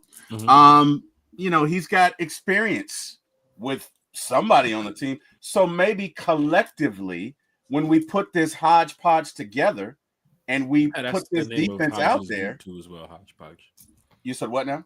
That's the name of Cordell's foundation, hodgepodge. Oh, that's cool. Cool. Okay, yeah, it's pretty cool. Did you actually think of that, Terry, or did you actually like do you follow Cordell Hodge, or did you just use? I do not. I just have an assortment of words that live in my head that I just use for it. I look for an excuse to use, and that was just the perfect one there.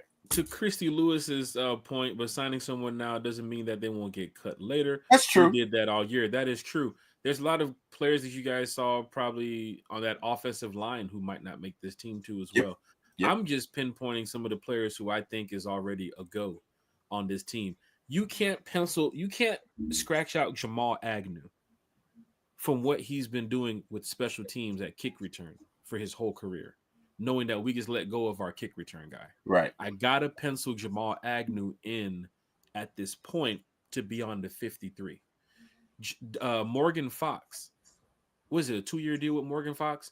Plus he's played at a high level in the NFL. He's not a guy that's getting cut coming in the summer. Unless he's just bashing on the team, horrible, just ripping helmets off. Morgan Fox has played at a level where, he's played on some decent defenses. You would want a Morgan Fox on your team with the way you're building this roster right now, right? Jack, I think Kerry's got to go.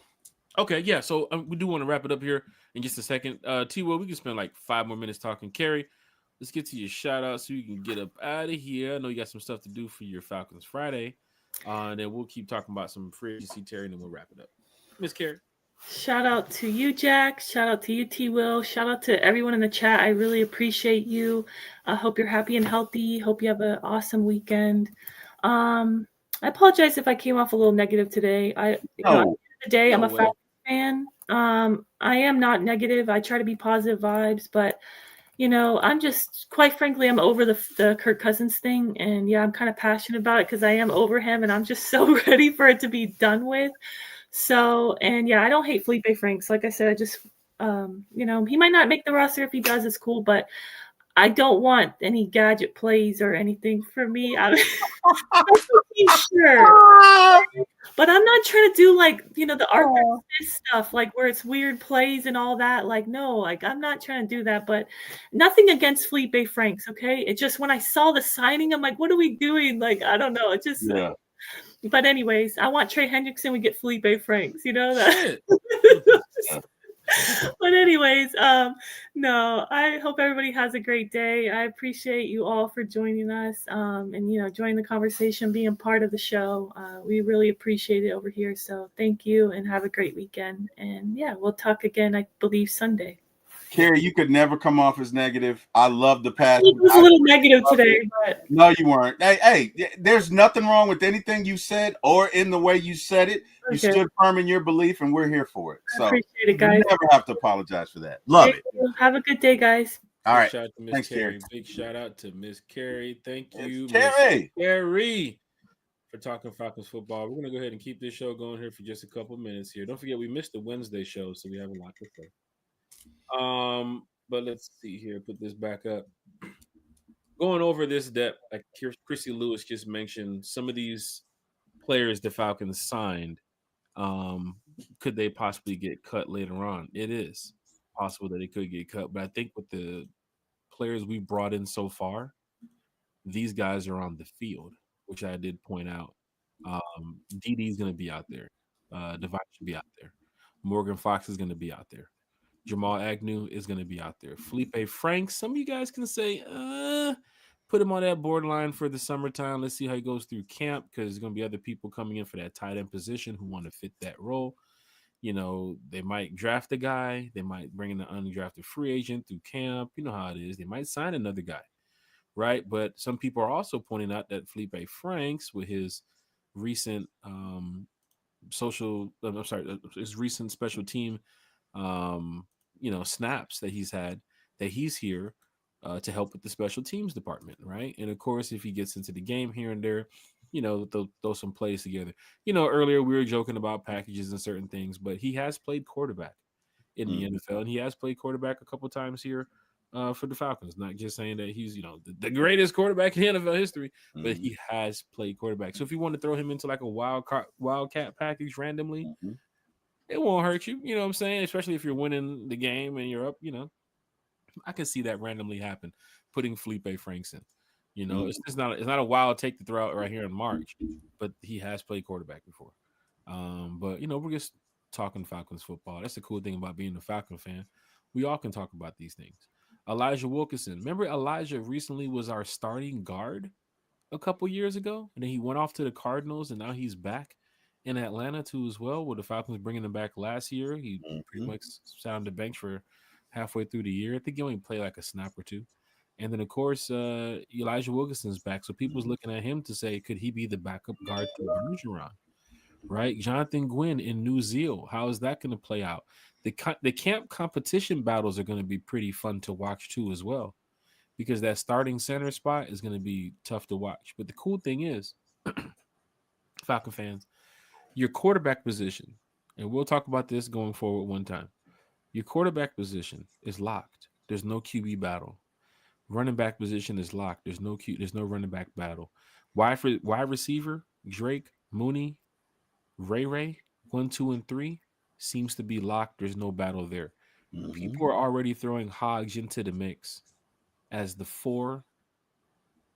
That battle at 5 and 6 and 7, if Scott Karisic, is right on, if the Falcons keep 3 running backs this year and go with 7 receivers, who fits into the 4, 5, 6, 7 role? That's all it is. People say Agnew could be your 4, Hodge could be your 4. People want to see Casey Washington jump up, to be the 4. But how far down the depth chart are the Falcons going to go with wide receiver this year when it comes to, Penix getting the ball out and so forth? Of course, if your players are healthy, you're going to play them too as well. It's not like the NBA where if Drake London is healthy one week and they're going to sit him. Nah, if he's healthy, he's playing. So that's going to be very important. So those wide receiver roles are going to be locked.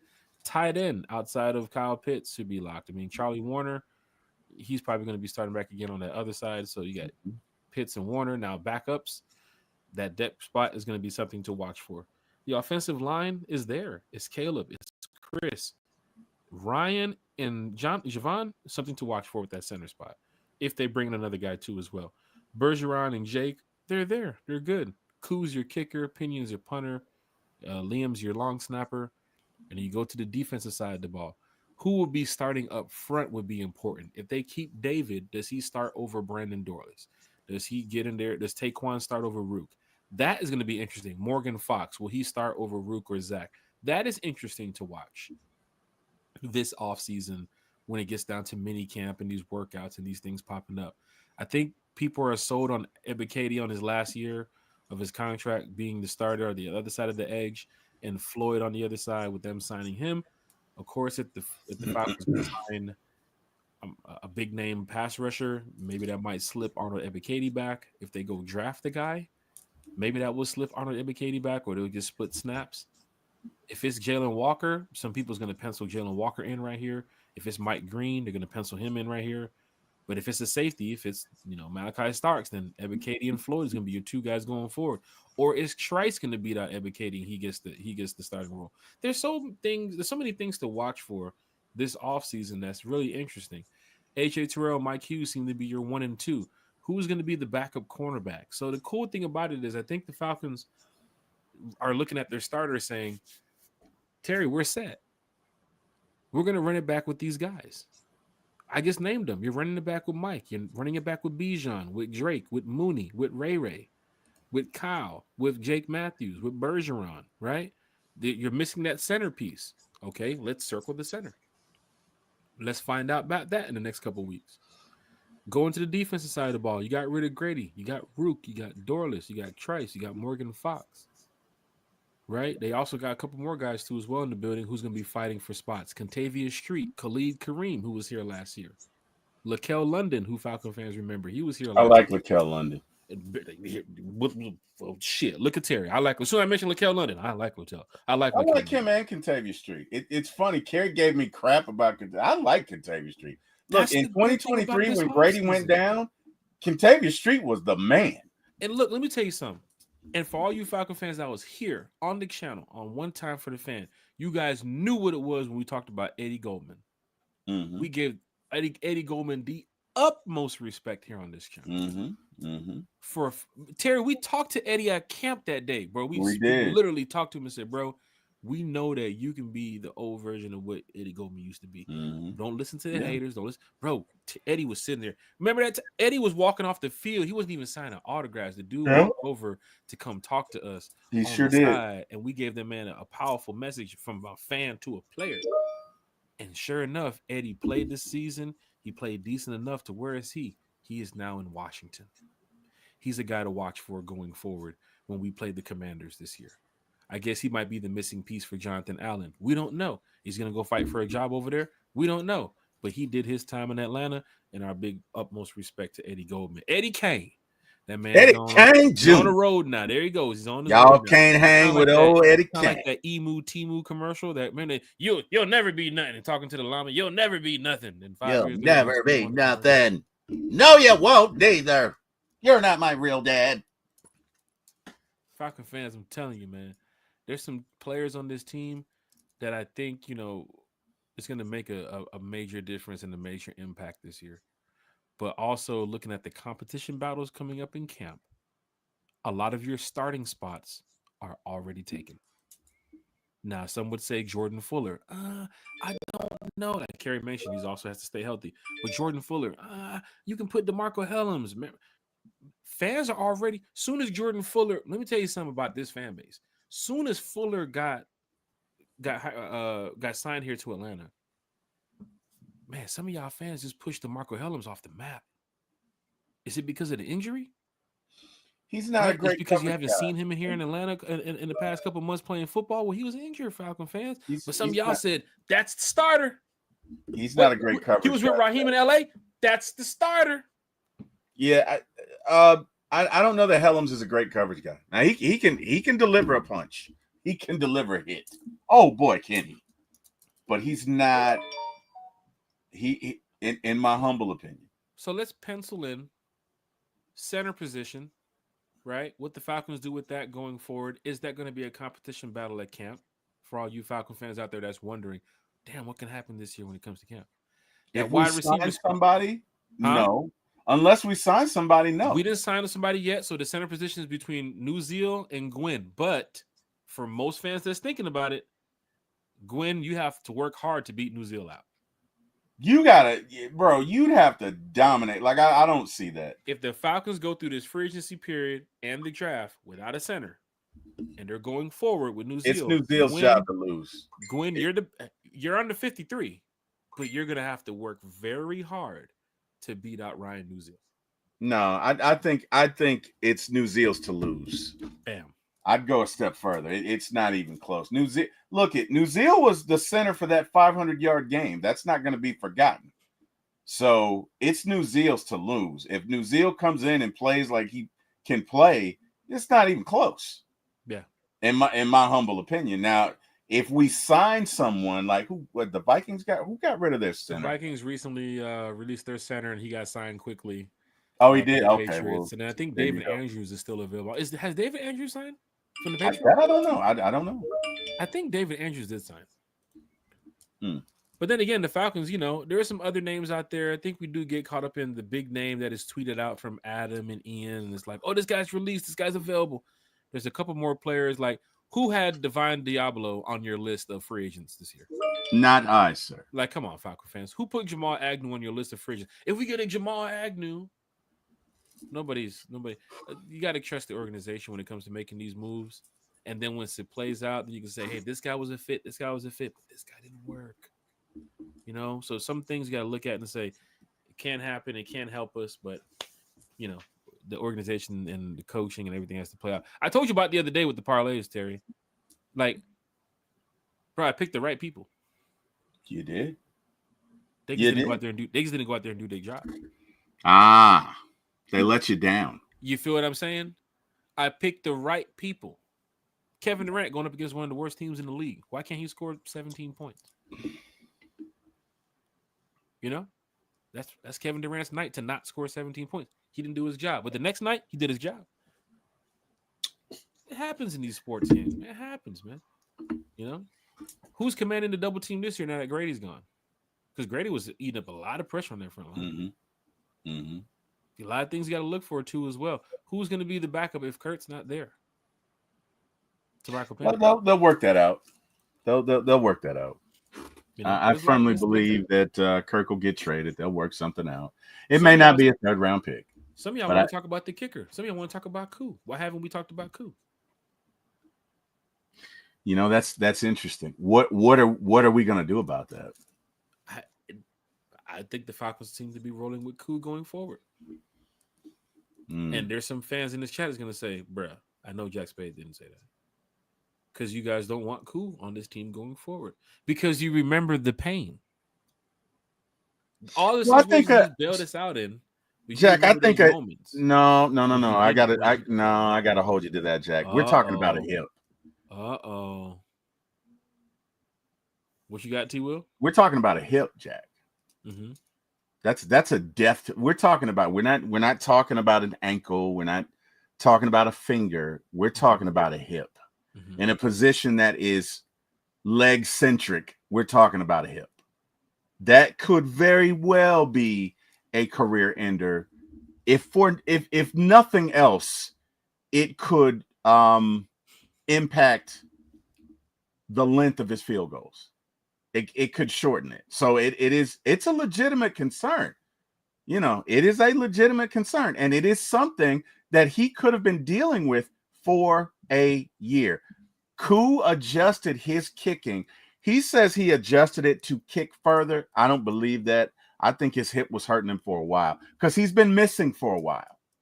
He's been missing kicks for a while. This just didn't start last year. Expecting a conversation between Koo and the media about his injury, like somebody else did. No, I don't think Koo's that kind of guy. Koo's not going to be He's that. Not that type of guy. I don't think Koo is Kirk Cousins. We're not gonna sully his name or his reputation. I'm simply saying, in my humble opinion, I think he's been hurt a while, and I think a hip is not something that you can just dismiss so casually. You got to really ponder on that because this could impact. Look, a hip ended Bo Jackson's career. Bo Jackson, the greatest two-sport athlete ever, and I don't care what y'all say about Deion. Deion was great in football, legendary. Deion was okay. He was decent in baseball. Bo Jackson was great in both sports. Bo Jackson ran over Brian Bosworth, took his ass into the end zone and said, check, please, table for two. You're coming along for the ride? Let's go, Brian, who was the number one draft pick. And I think the year they came out or whatever, took his ass, dragged him 10 yards into the end zone. It's online. You can see it. Bo Jackson also took a ball in left field at the base of the wall, threw it on a line on a C to the catcher, and threw out Harold Reynolds. You can also look that up. Bo Jackson, greatest two-sport athlete I've ever seen. A hip injury ended his career. So the Falcons would have to look at, not saying elsewhere, but is it the time to bring in the competition? Are jobs too safe? And Terry, we're at the end of the show here, and now we're spending time on the kicker, which we have not done on One Time for the Fan in a long time. Matter of fact, I don't even think we've mentioned Koo's name on this podcast in a long time. So he's probably watching the podcast like, what? They didn't talk about me. We never talk about me. Until today, we mentioned Koo's name, and it's like, the niggas mention my name. They're talking about me now. Oh my God, it's past a minute. Now it's 2 minutes. Oh my God, they're getting in depth with the injury. We're not going that far. But is Koo's job safe enough to where there won't be any competition going through camp? Right? To where you're gonna see him back there in the back. You know how it is in Flowery Branch. He's all the way back there in the back, all the way. It's just him and Liam and Pinion, and they're back there just enjoying it. You know, regular. Well, I know Arthur loves them. That is true. Now, I'm not knocking Koo. I'm not down on the kid. He's a great player. Yep. when it comes to not using great as GOAT either as well. Right, So right, he's a right, great right. player for what he's done here in Atlanta. Yep. But some fans were looking at it last year saying the injury cost us some games. That Saints game we lost by 3 points and you missed Exactly. 24 kicks. It's like Exactly. they're looking at that, and then the next week against Denver, he makes the kicks and we don't even score no touchdowns. So it's like, what is going on here in this sense of Yeah. is does Koo deserve competition at this point to say, hey man, your job is just not all the way safe, I, or are we going into this year saying he's cool, that's our kicker, we're good to go? I'm gonna say it depends on what the prognosis is, right? Because again, we're talking about a hip, and the reason he was so inconsistent and up and down is because he didn't know where it was going to go because of the hip. So there's sometimes you hit it and you think it was great, but it impacted the direction of the ball and the kick and really the force that he could apply to it. And so he didn't know which way it was going to go. He didn't have the control over hook it left, hook it right. That's why on some of those he's looking up like, what the hell? Because he doesn't know where it's going, right? That you can't have. So for me, that all of this boils down to sorry about that. All of this boils down to If it's Eric, tell him he can pull the other car around and then just stop it. Stop it. It really depends on the prognosis of the doctor, and we won't know that. But hey, man, his career could very well be over. Falcon fans, you see it in the chat. Some fans are talking about Koo. They did mention a few times. What are we going to do about the kicking situation? Ooh, look at Big Low. Look at Big Low. Said he didn't know where the ball was going. So just like off a game. Oh wow. Oh wow. Shit, that's a good one. Oh wow. That's a good one. That's a good one. Big Low Country Sports is in the chat. Does Koo get competition? He's talking about my golf game. Does Koo get competition this year, Falcon fans? We'll be talking about that throughout this off season on One Time for the Fan. I haven't heard any media or any journalists or anybody bring up any question about Koo too as well. A lot of talk about quarterback and what this wide receiver is going to do this year. What about Kyle Pitts and with the Falcons draft defense and Drew Dahlman and Grady Jarrett. Koo's just been literally the last person on the list. Like nobody's even been talking about. You know what I'm saying? So maybe there are a couple players that we need to start mentioning here on the channel to just find out what's going on and how Falcon fans feel. Because Koo is one. Who else is somebody that we don't mention on this channel as much?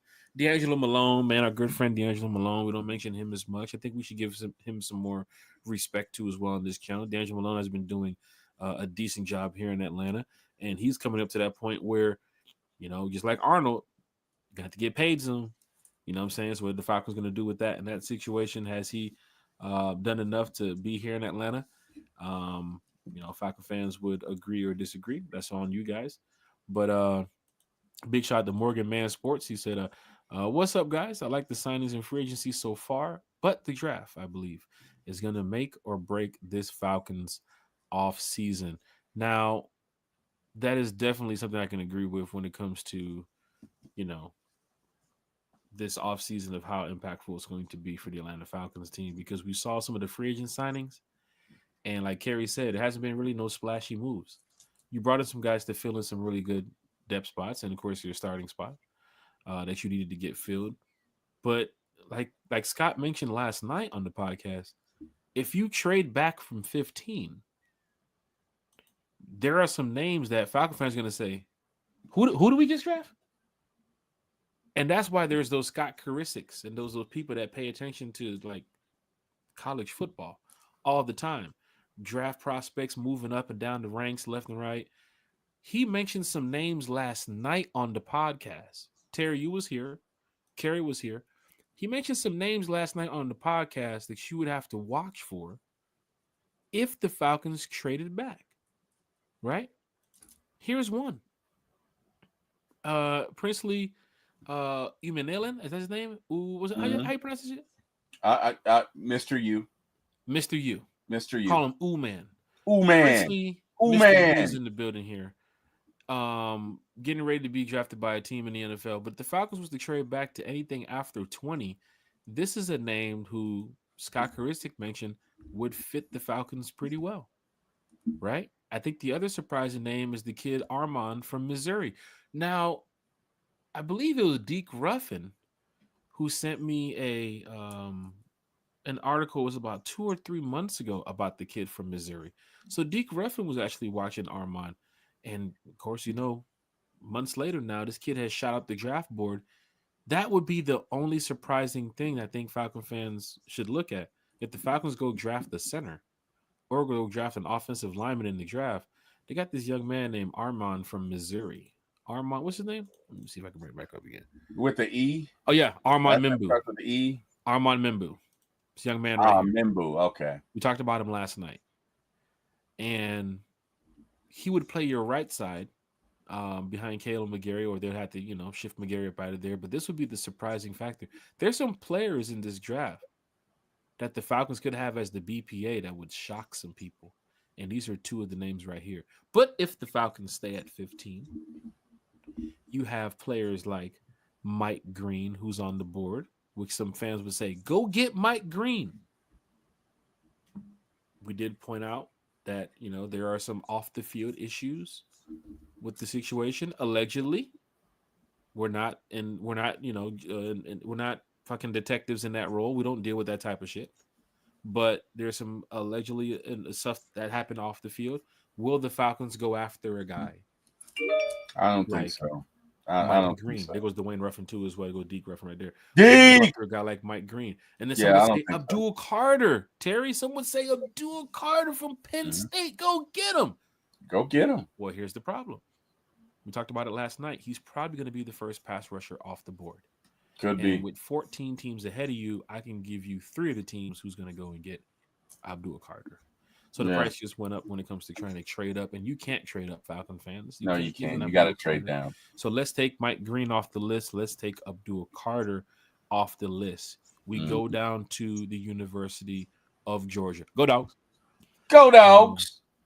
The University they of just Georgia. Suspended 2 guys indefinitely yesterday. They did right? just suspend 2 guys too as well. Georgia's off the field issues with some of their players has been happening for years. Kids just want to drive fast, man. Jesus still Christ. A championship program with Kirby. For some reason, they're going to be in the CFBs again because go Dogs. They're one of the greatest in college football history. Go Dogs. But if you're looking at the University of Georgia, Falcons heavy at the Georgia Pro Day. Are they down there just it's just flapping their gums in the wind when it comes to looking at Georgia players? Because there's 2 or 3 that fans would say, oh, they're down there looking at Jalen Walker. Gotta be. Oh, no. Not Jalen Walker. They got Leonard Floyd. AK's on the last year's contract. It's gotta be Malachi Starks. No. They just signed Jordan Fuller. He gonna be the starter. So you're looking in this offseason of where Falcon fans are trying to pinpoint these moves that Falcons are making to find out who are they going to draft on draft night. And you go to Alabama, the young man Jahad Campbell. I like him. Didn't start. Oh my! I like him. Oh my God! I'm a dog fan. I'm a dog. I like him. But that young man gets after it when it comes. Yeah, to man. football. He does. I like him. With a Jeff Ulbrich, a linebacker guy, I'm leaning toward. I don't know. Something is telling me Jeff Ulbrich. They're looking at that outside linebacker. They're looking. Leonard Floyd is here for 2 years. Andre Ebiketie on his last year. Malone, Trice is coming back from injury. Rook is going to be there next year. Maybe that's why they probably might. I think Rook's going to be really good. Well, Rook and Dorless, Zach Harrison, Tyquan Graham, Laquel London. There's a couple bodies up there now you can look at. Contavious Street, and of course, Morgan Fox. Something is telling me, man, Jeff Ulbricht's looking at Jalen Walker right now, or Jahad Campbell from Alabama.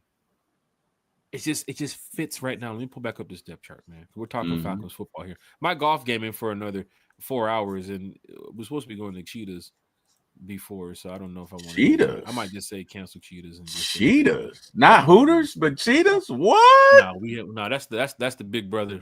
That's big brother to the Hooters, Cheetahs. Let's go back to this right here, man. Big shout out to Scott. Is it Cruiser for Cheetah doing 3 or this. Cheetahs? Shit. There's no sequel. Falcon fans, hit that like, share, and subscribe button. I thought it was a Cheetah 3. When you're talking about the bag of chips, I'll tell you that right now. Right here, I tell you, man, Falcon fans, it's going down a major way. King Richie's in the chat, 82 money, Carlo Dwayne Ruffin. Look at this depth chart projection that Scott Caruso spends time putting together so Falcon fans like us can talk about it. Look at his defense, right? Leonard Floyd's here for a short period of time. First of all, we need to get a veteran in the room, or we have to get the future Falcon in the room. Some of these guys, Falcon fans can say they don't know if they're here long term. Which guy on this defense can you say is a Falcon for life at this point outside of AJ Terrell? I don't know. You got guys fighting for jobs, man. Otherwise, than some of the guys who's here as rookies right now on their rookie contract. Khalid Kareem came back. Was he 1 year? Street, what is he? 1 year? Are we cutting Onyemata? Is Onyemata going to be here? Are we cutting him? We might. If you keep David, that's your veteran. You push him forward now, and then Brandon Doris gets back. You push David forward, Brandon Doris goes back to the depth chart now, which is not a problem because you have a veteran in that role. Not a problem. But if David is gone, look at the guy. Trice, 2nd year. Tyquan Graham. He was one of the guys we drafted the past couple years ago, battling injury. Morgan Fox. He might be the veteran guy. He's been here long enough in the NFL. Malone. He's rookie. He's a young guy. Anderson. He's young. Bertram. He's young. Divine. Ebikadi. Zach. These guys are young, man. Leonard Floyd's the only veteran in there. So go get you a stud now, right? Get you a guy for the future. Let's just say Ebikadi's not here long term. You can draft a Jalen Walker or a Jai Campbell right now, and that can fit your spot. Only problem is if you do that, I think it kind of pushes Ebikadi out the door to say, "Hey, look, this is why we drafted this guy. We drafted you here a couple years ago. I don't know. Some fans would say he hasn't lived up to what he's supposed to be coming out of Penn State, and that's where we are right now. I haven't heard too many fans ranting and raving to say, "Hey, keep Arnold here going forward." Right, like.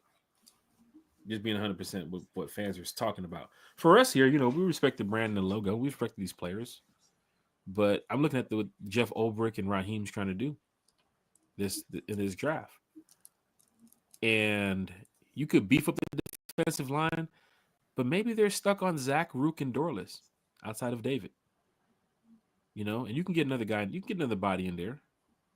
But that linebacker room, for some reason, Floyd, Trice, Malone, Ebikadi. I just see them probably going outside linebacker at the draft. Campbell. It could be. I see them. It could be. You could argue that Ebikadi was not in the right coaching staff because what does not go lost on me is for 4 of those 4 or 5 weeks last year, we were the best defense. And he was a part of that. And he was a part of that. Right. Well, he was the leader of that. Yeah. So maybe he came from after that bye week where the situation, the scheme changed behind the scenes. That's what I'm saying. Behind the scenes, maybe. And we talked about this, Terry. Circumstances that these players are put under. I think it might be circumstances. It could also be mismanagement. Right? It could also be mismanagement on defense, not just from last year's regime, but maybe the regime before that and the regime before that. I understand that you have your schemes, but you have to be able to marry your schemes to the players that you have. Mm-hmm. And if you can't do that, then you cease to be effective as a coach. What good is it for me to have the greatest defense on earth if none of my players can run it? What good is it? That's like having a Ferrari that nobody can drive. Well, it's a specialized stick shift that you got to have the forearms of Gorilla Zod to drive. You got to be able to. You got to bench 500 pounds to push this stick. Then what good is it? It's a great car, but what does it matter if nobody can drive it? Right? I'm just saying. So, and I don't know this. I'm throwing it out there. Maybe Ebikadi has been undervalued because we could not realize how to utilize him. Because in those last 4 games last year, he was unstoppable. You couldn't stop him. You couldn't stop him. So, man, just a thought. This is the only thing that I'm worried about when it comes to the Falcons selecting. I'm looking at 330's quote down there. What would Bane say about chaos? What would Bane say about chaos? I was born in the darkness. You merely adapted to it. Oh, man. 330 got him on that Bane early this morning. Campbell just recently had surgery in the offseason. Now, talking to Scott Karisik last night, and of course, most fans would say this too as well. A lot of players, soon as they're finished with their college career, or even in the NFL, when they're finished with the season, they go and get surgery quickly so that way they can rehab, get back, and be ready in shape for the offseason. I mean, for when the workouts start. With an injury, Terry, I mean, when it comes to Atlanta and it comes to Arthur Blank and this team, I haven't seen them select a guy recently who was just coming off of an injury. Right? They want a guy who's right there 100% ready to go. Terry, let's get into the GM mind. Does this scare you on Campbell if you're a GM? You know his body of work. You know what he's capable of doing. But if you're a GM going into that room, you got Jalen Walker, you got Malachi Stark, so many people at 15, James, so many people that's going to be there available. Even Campbell could be there at 15. Does this scare you? Some team is going to draft him. They're going to take the shot and say, you know what? Injury's not that bad. We checked the reports. Everything is fine.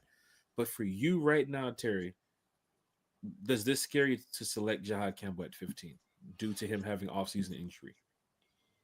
No. I mean, injuries happen. But honestly, I'm not going to pick at 15 because you have to trade down if you're the Falcons anyway. There is no way. There is no way. So, Terry, you're standing on business to trade down. Absolutely, 100%. You have three picks and 2 shots at the Georgia Powerball lottery. Shit. Because if they're 7th round picks, with the exception of Tom Brady, I don't know a whole lot of picks from the 7th round. And I'm sure there could be, but I don't know a whole lot of picks in the 7th round that panned out. Definitely not for the Falcons. So if I am the Atlanta Falcons GM, my primary objective is to get more picks. So I have got to take pick 15 and trade that for at least 3 more. Pick 21, pick 22, pick in the 2nd round, 3rd, maybe 4th. I have to do that. I'm just getting so close to draft. When you just said about trading down, bro, and I'm sitting here thinking, Sunday night, Terry, let's mock. All right, let's mock it, man. Let's mock it up. Let's mock it up. Let's put some draft picks out here and let's see how our mocks look. I'm telling you, when it comes to this team, we can draft well. Terry's going to trade down. I'm not going to trade down. Okay. I'm going to stay at 15. I'll take my pick. We'll do that one. We'll see what the Falcons have. Then we'll trade down with Terry's draft, and we'll see what Terry gets. Looking right now at the way the NFL is playing out with the free agents being signing, I'm guaranteeing you that Terry's going to have some really good offers at 15.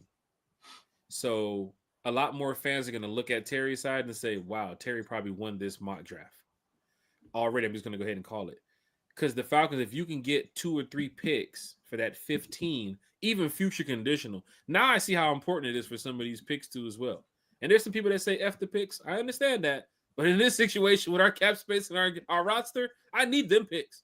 I need those guys on the field. Yeah. You can say F the picks when you got money. When you got the money. Right now, I ain't got the money. You can say, hey, man, F them picks. Or when you already have your team in place and you're 1 or 2 away, right? Yes. You're a superstar. You're 1 player away. Yeah, you can say F those picks. But we ain't in a position to do that because we literally got 4 positions on defense at least that we have to address. And even though we have competent personnel in place, and I think essentially that's what Terry Fontenot was doing. He went out and got a safety. He went out and got cornerback number 2.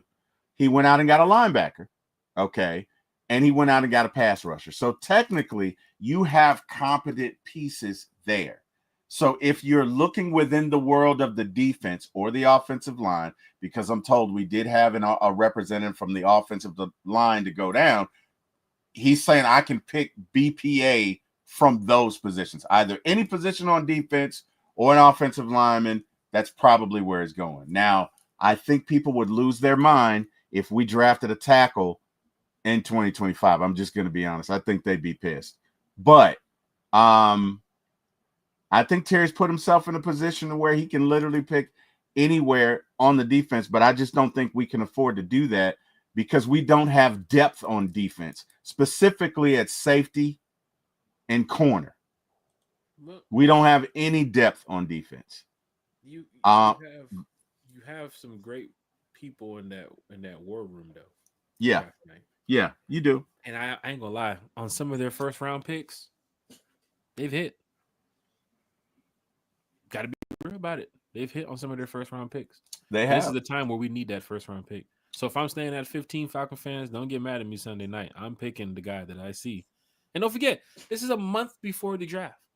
Yep. Moves will be made to if we do a mock draft 3 months from now, it'll be different. It's totally different. Yeah.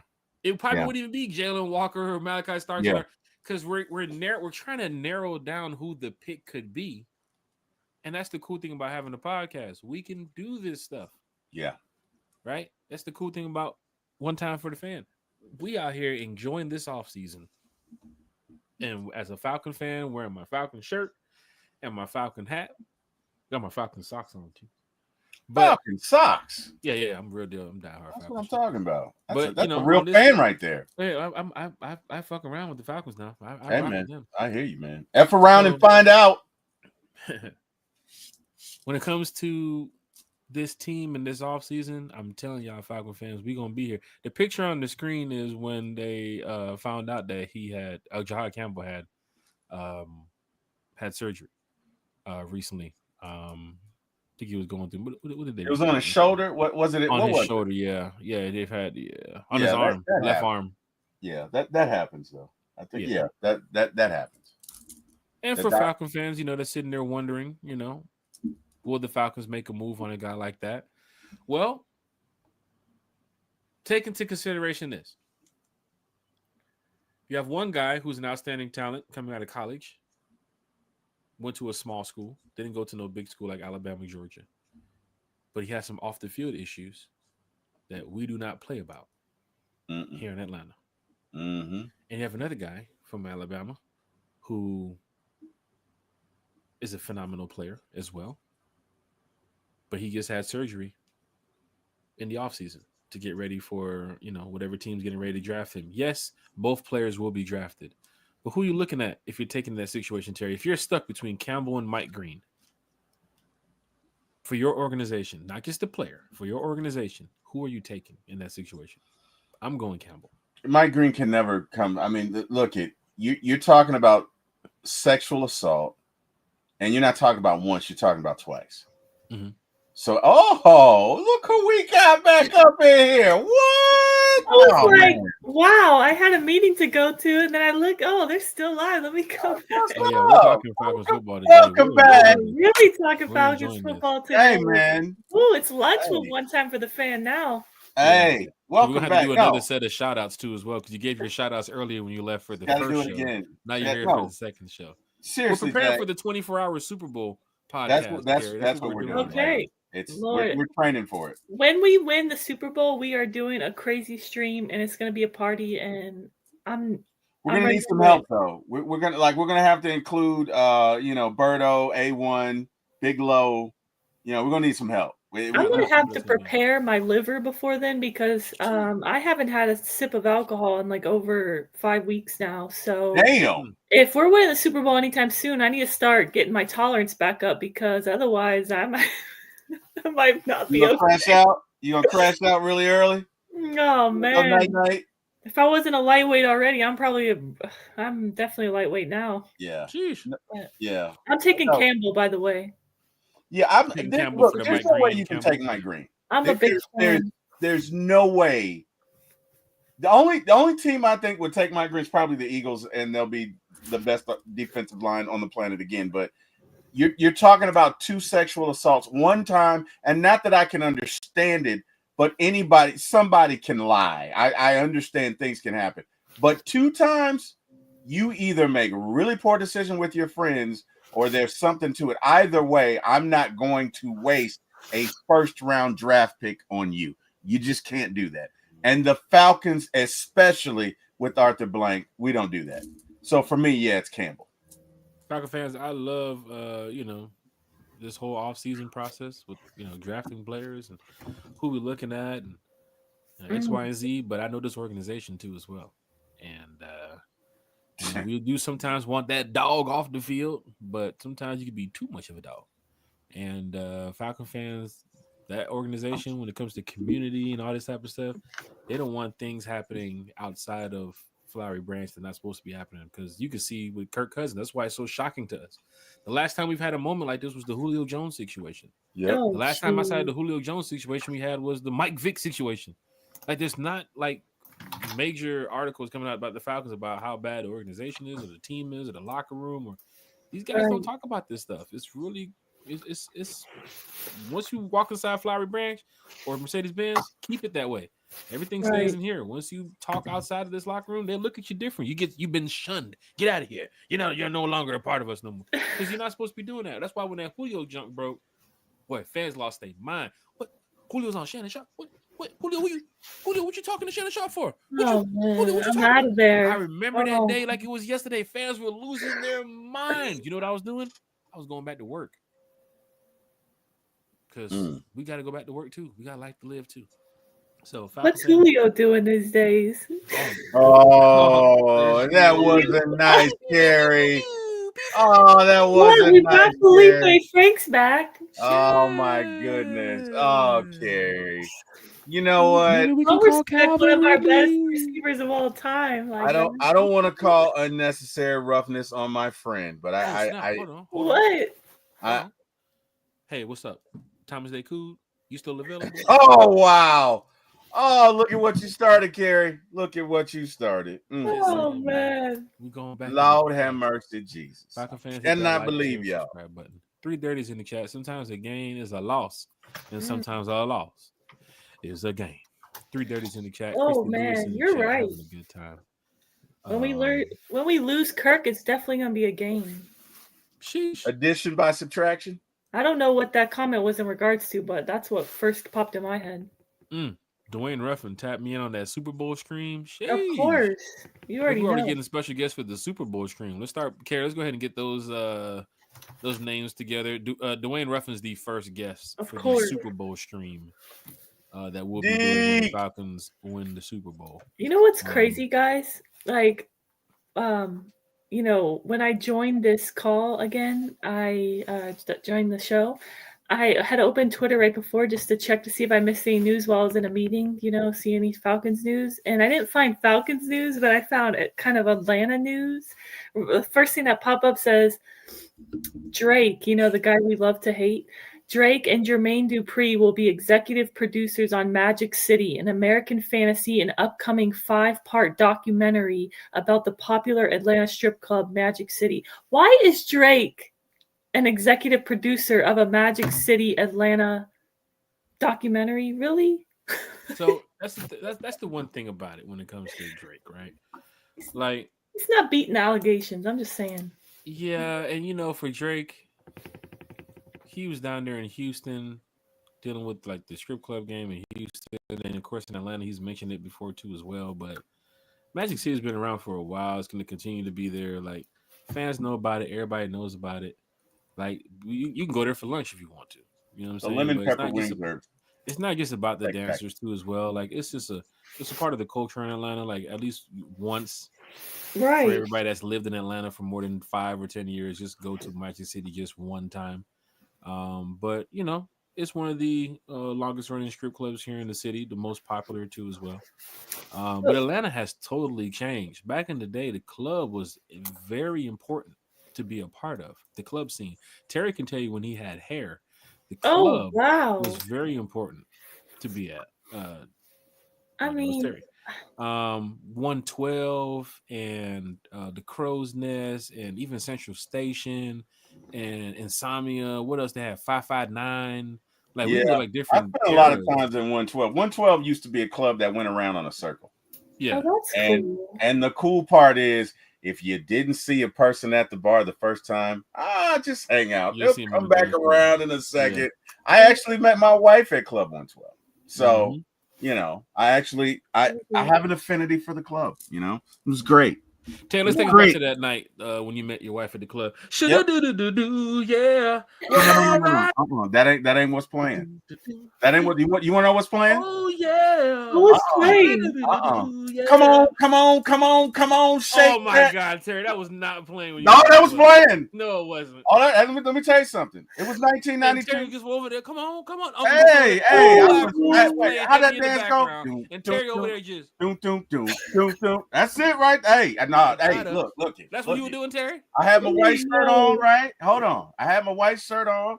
I was drinking. I don't have any liquor up here, but let's say I was drinking liquor, and I had some liquid courage. Okay. Oh, wow. What's going on? When my wife walked in, let me tell you something. Looking back that perm. Let me tell you something. Hey man, I had the fade going, but let me tell you something. When my wife walked in, time stopped.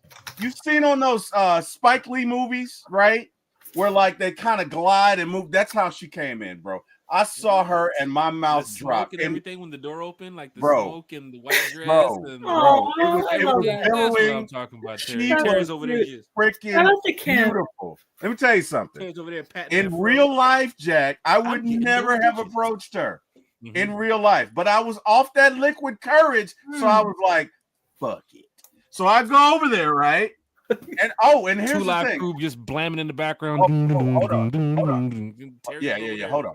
I got a girl with me. It's not a serious thing. It's not serious. Wow. It was casual, right? But she is with me.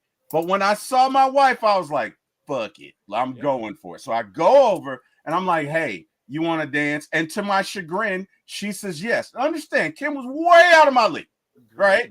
Wait, so what did you do with the other girl? Who cares? You just bounced? I know. I'm just curious. Like, how did you lose her? It was a casual thing, Kim.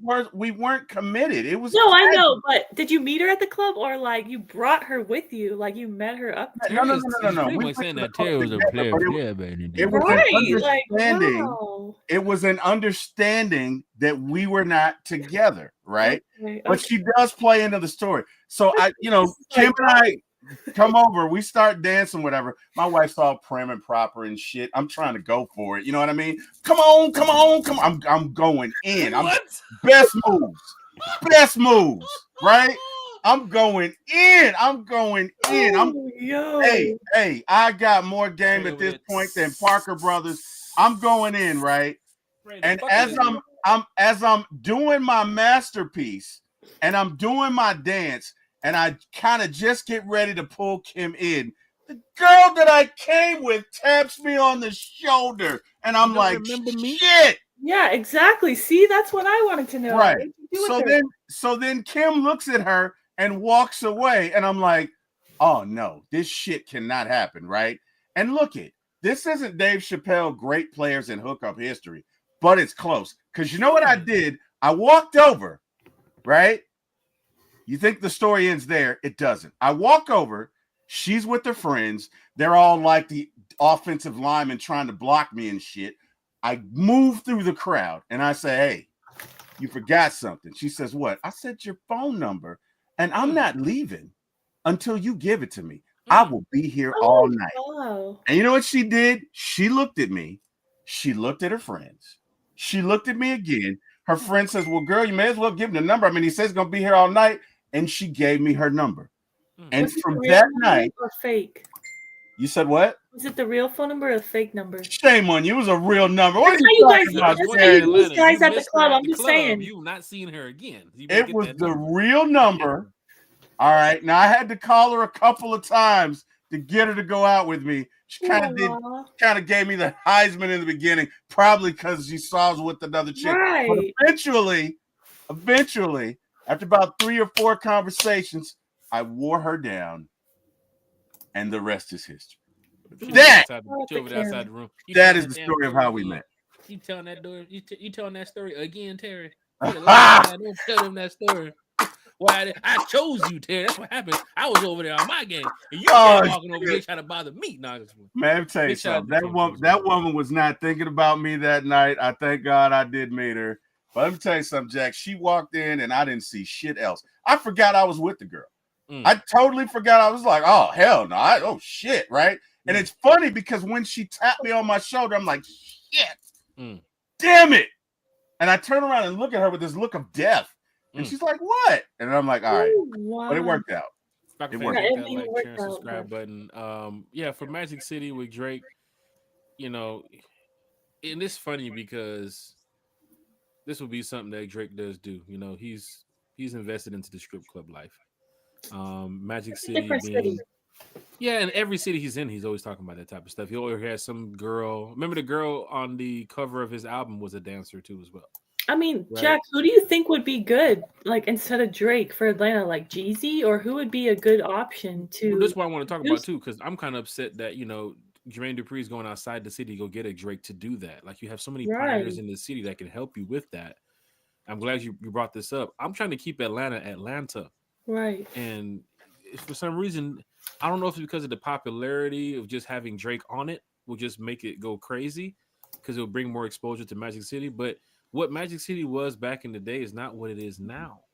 So even still, like Drake's coming up with an era with Cash Money and those guys. Right. Just with Lil Wayne and those guys. Like he wasn't in the grind of knowing what Atlanta was going through back during those times. Like he wasn't around when Magic City was right next door to the police station. Drake wouldn't know shit about that. Right. You know what I'm saying? So he's kind of using his popularity, of course, and his following to just say, Magic City, XYZ, how we used to do it and talk about the girls and XYZ that's in there now. But there's a culture that's in Magic City that people don't understand. Like it's Atlanta. That's how Atlanta became that strip club magic. Now, if you talk about Atlanta, don't even talk about the strip clubs in Atlanta no more like that. That was growing up. You were talking about the club game in Atlanta. Nobody's talking about that no more. Jack, we got a super chat. We sure do. Let me get down here. Uh-oh. We got to say super chat. Love it. From Big Low Country Sports. Big Low Country Sports says Big Low Country is a good option to talk about strip clubs. Sheesh. Well, I know one thing we can't talk to Big Low Country about. We can't talk to him about golf clubs because he ain't good at those either. Damn. Oh, wow. Big Low, you should not take that disrespect, sir. What you should do when y'all go out today at 4:00, show them what time it is, Big Low. Show them what time it is, Big Low. You got to take that disrespect. He's going to show us what time it is because he'll be there 5 minutes after tea time. We'll get you on the 2 country. Wow. We'll get you on the 2. Oh, wow. You ain't got to do country like that. No, but look, country knows, and he's from the South. Right, and we're not talking, and this is big how you brought up Drake and Jermaine Dupri. We're not talking going 85 south all the way down, going to the country where you see it says live strippers on the side of the sign. We're talking about Magic City, right? And I think Jermaine Dupri should have did a better job of going to get somebody else. Maybe probably T.I. I was one of the people I was getting ready to mention, Young Dro. Yeah. Right? You can go get a Jeezy for that too. You got to get people who was in that Joker constantly. Right. And I hope they pay some respect to Nando too as well, DJ Nando. You got what about the guy who just died, who passed? Well, he passed away. Rico Wade, Dungeon Family. There's a lot of those cats that grew up from that era that you can put on Goody Mob, some of those players. Like you can put on some of those guys in that, but to have Drake, that's why keep it Atlanta. That's one thing about certain cities I've seen. That's why I go to, we can play this into the Falcons. New Orleans keeps it New Orleans, y'all. I'm being 100 with you. They keep it New Orleans. Go down to New Orleans and ask a group of 10 or 15 people where they from. They're gonna say, I'm from the parish, I'm from the war, baby. I'm from the block, baby. They're not gonna say they're from Atlanta. They keep it strictly New Orleans. Yeah. Their products too as well. You can see that the Cajun Caesar and all that stuff what they use, like they keep it New Orleans, and New York keeps it New York. You know what I'm saying? I need Atlanta to keep it Atlanta. Too much people taken from Atlanta. You feel what I'm saying? To build up their own. To your Drake point, should not be involved in a Magic City documentary about Atlanta. This Joker is from Canada.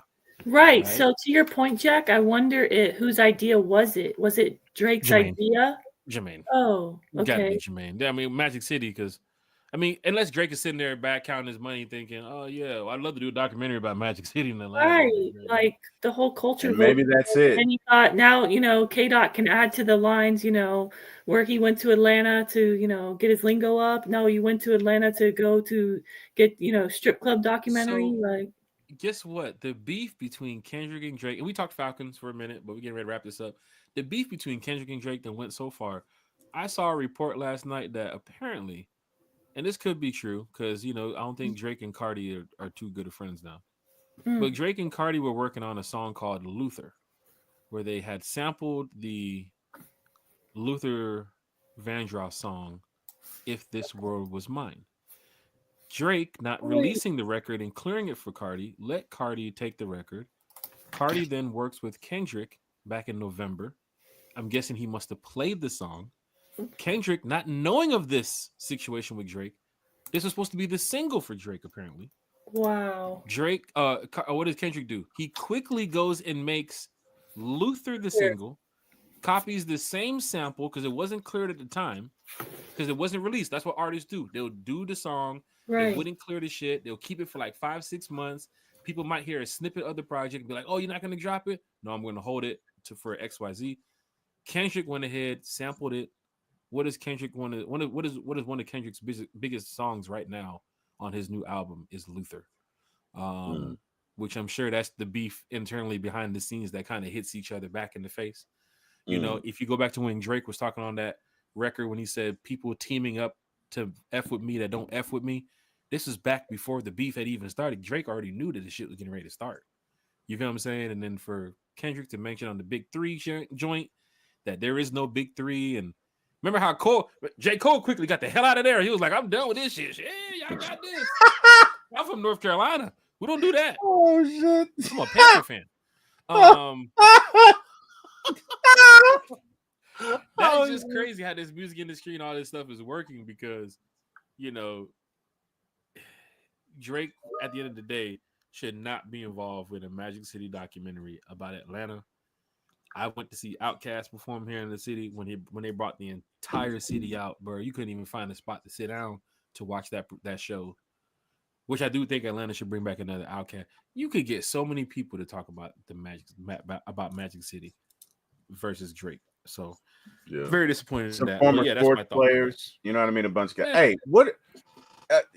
Off topic, real quick. What do you guys think about what's going on with Jess Hilarious and Lauren on the Breakfast Club show? Are you guys aware as to what's going on?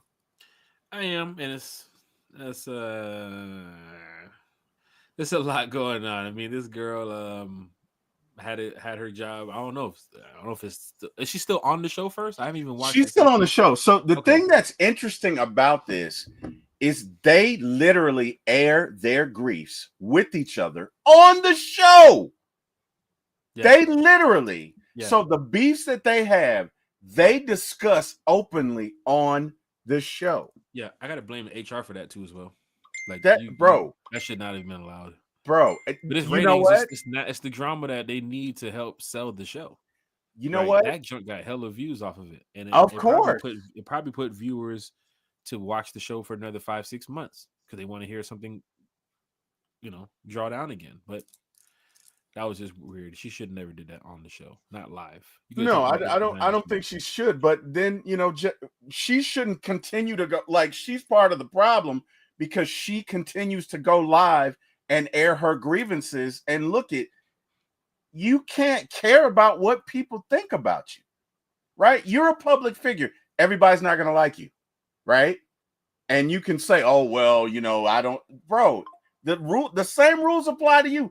Everybody's not going to like you. I think her issue is that Lauren is only on her segments, right? And so to give you a little background, Jess Hilarious got pregnant, went to have a baby, chose Lauren to do the show, and Lauren did such a great job. I believe Lauren was the original producer, that when Jess came back, they decided to keep her.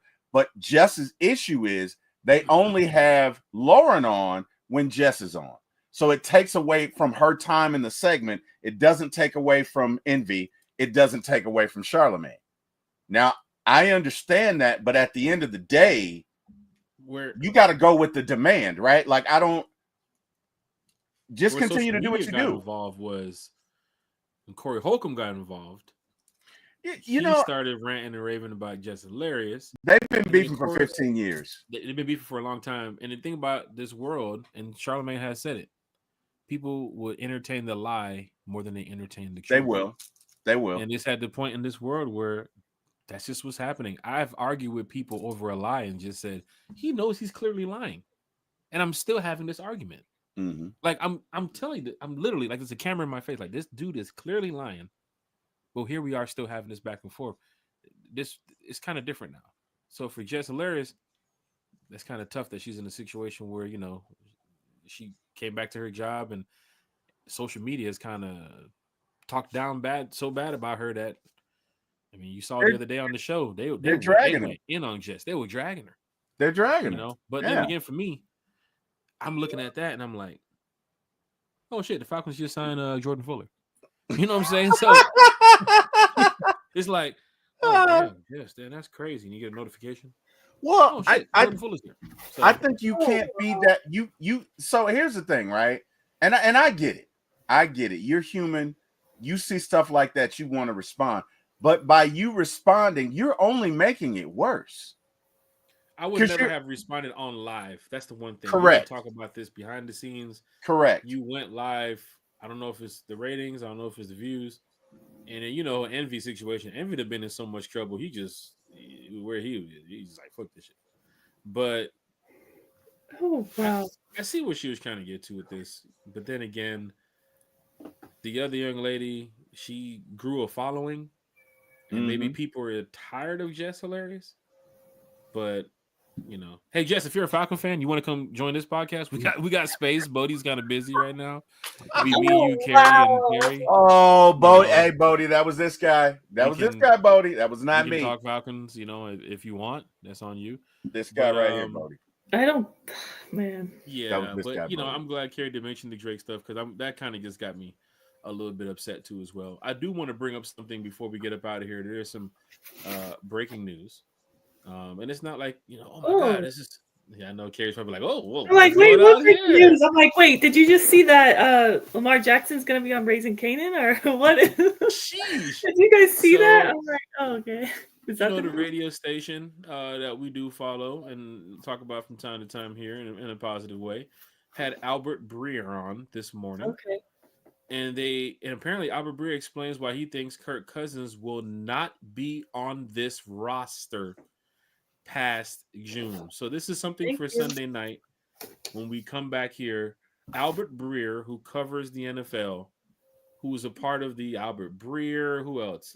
Ian Rappaport, Adam Shefley, that kind of field, right? He doesn't just cover the Falcons 24/7, but Albert Breer has his ties and connections and sources, but he believes that Kirk Cousins will not be on this roster past June, and he just spoke with the morning crew over there at 92. So if you guys want to head over there, tap to listen. I'm sure there's going to be the audio report. Let me see if they bring up the why they think here. This is oh wait, well hold on. Ooh, wait a second. We have to wait. Might not have to wait till Sunday night. Let's see. Albert Breer. Explain what the Falcon veteran won't be past through June. I don't think. Okay, here. Oh shit. Let's see what Albert Breer has to say. I do think there's going to be a team that's going to get desperate here. I don't know exactly who it is, but I think all of us are waiting on what Aaron Rodgers is going to do, and then there's going to be some dominoes after that. Russell Wilson and Joe Flacco. Joe Flacco gets a job before Kirk Cousins. Jesus Christ. And all you got to do is just sort of count up these situations and look at it and say there's probably going to be somebody who's going to be left with something they don't like and is going to be looking for an alternative. And I think in the end, there's a good chance that Terry Fontenot and his group end up looking smart for waiting this thing out. So maybe, right, we are onto something else too as well. We did solve the case of Kirk Cousins earlier. Carrie playing detective over there. But I think we are in the waiting game, and that should be the end that we talk about it here with one time with Kurt. We're just in the waiting game period. We have heard that before. Keep him here until a team gets desperate, right, to come get him and say, look, we need a Kirk Cousins. The only problem with that is, Carrie and Terry, a team can get desperate week 4 or week 5, which means it's about another 4 more months of dealing with the Kirk Cousins drama behind the scenes. Quickly, Carrie, Terry, before we wrap it up, almost 3 hours on the podcast. Comments from Albert Breer speaking to the morning crew this morning on Kirk Cousins.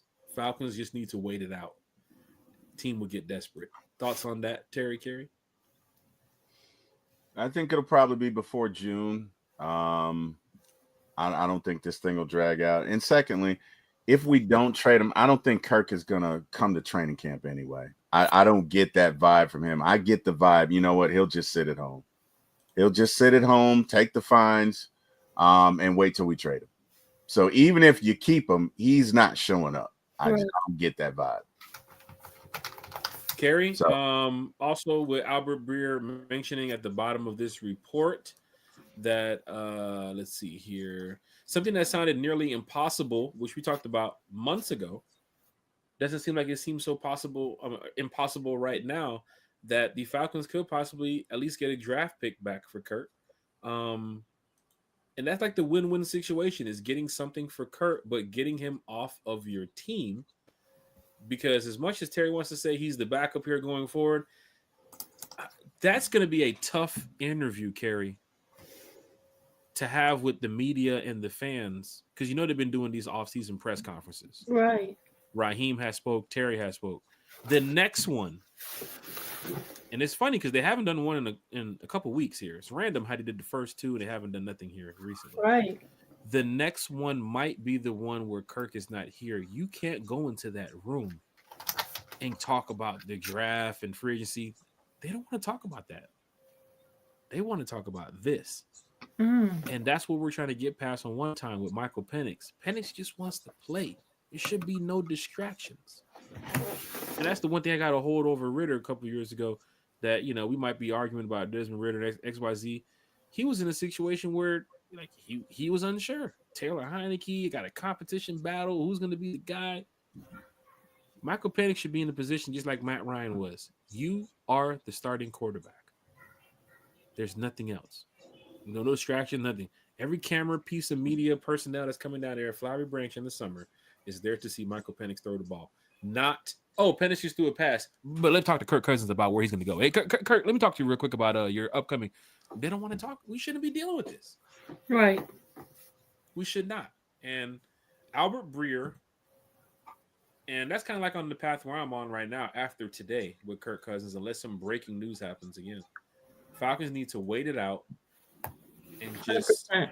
See what's going to happen with Kirk at this point. That's all you can do. But for Falcon fans, waiting it out could mean week 3, week 4, week 5, week 6, week 7, which is April, May, June, July, August, September.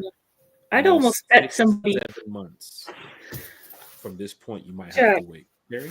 You know, I like to bet, like you. I don't know if this counts as sports betting, but I would almost bet money that Kirk is not on this roster come week 1. That's just my opinion. I think the most likely outcome, if we don't get a trade partner for him, I think most teams will rather wait it out too. They want to see, where Aaron Rodgers goes, those top 2 quarterbacks in the draft, where they go. And it's almost like Kirk Cousins is an afterthought, like he's there, but he's not their first option. He's kind of just like, okay, yeah, we could trade for him, but that's not, like I mentioned earlier, that's not the most appealing option. So for me, if we don't get a trade partner, I highly see us cutting him June 1st. It's going to be a June 1st cut because the cap hit is not as severe that way. Because I just, don't see, for multiple reasons, I don't see them bringing him as a backup. That's just my opinion. But if we designate him as a post June 1 cut, it's a $40 million cap hit versus a $65 million cap hit this year. Because then the 25 of that 65 will go to 2026. So it wouldn't hit us as hard if we cut him post June 1, which obviously we know we're strapped for cash, so that would be the best option. But for me, Kirk has already told you he doesn't want to be on this team. Yeah. Okay. And the Falcons. So let's quit cutting corners and get to it. Yeah. Right. And not just that, but like we talk about all the time how the Falcons don't want any troublemakers in their locker room. They don't want any they want everybody to be together, team, like, cohesive, collaborate. And the accountant over here running his mouth. Of all people, the accountant. I don't see him being a backup. I'm not saying he's going to run his mouth if he's stuck on the team, but he might not show up. He might sit out.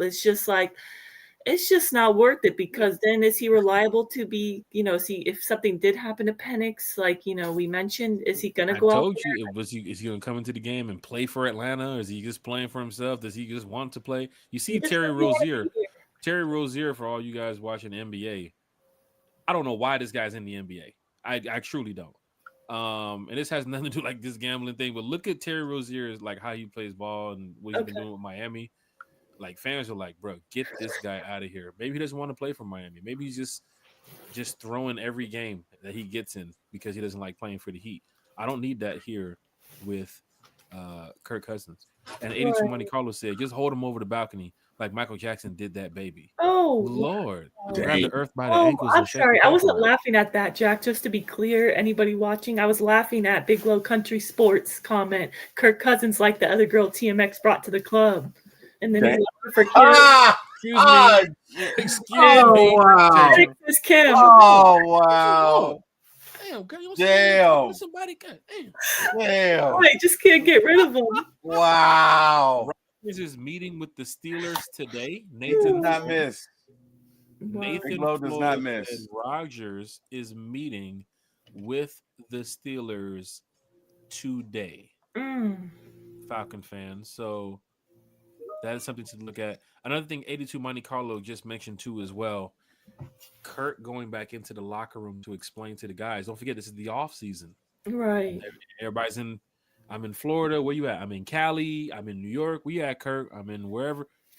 But he's in Florida too, unfortunately. He's in Florida. He's in Disney World, right? That's where he he's been here for weeks. I'm like, what is he still doing here? But he's spending $100 million because Disney's very expensive. Right. He's got a long vacation. I'm hoping that money for the Falcons come try to get with you. Yeah, I'm spending it all. I'm down here at Disney. I done bought property.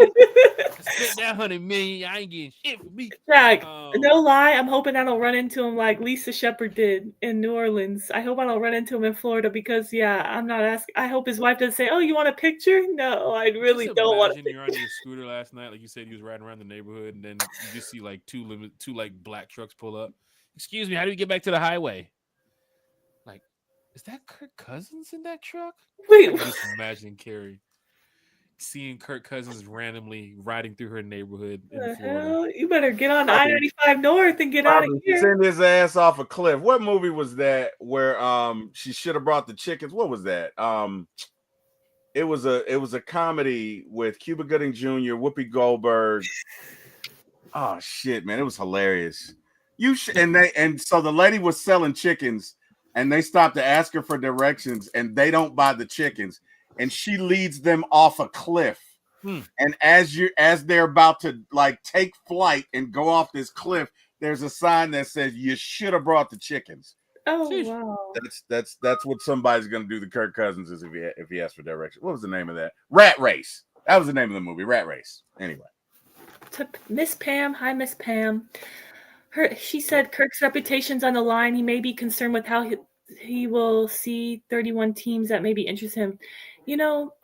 That is a good point. And most people would, worry about how they're looked in, the media and viewed by other teams. But for me, I don't think he thinks like that. I mean, we saw what he did the week of the Super Bowl. He doesn't care. I mean, he's trying to do what's best for him, in my opinion. I don't know how you guys feel, but he spoke out against the Falcons.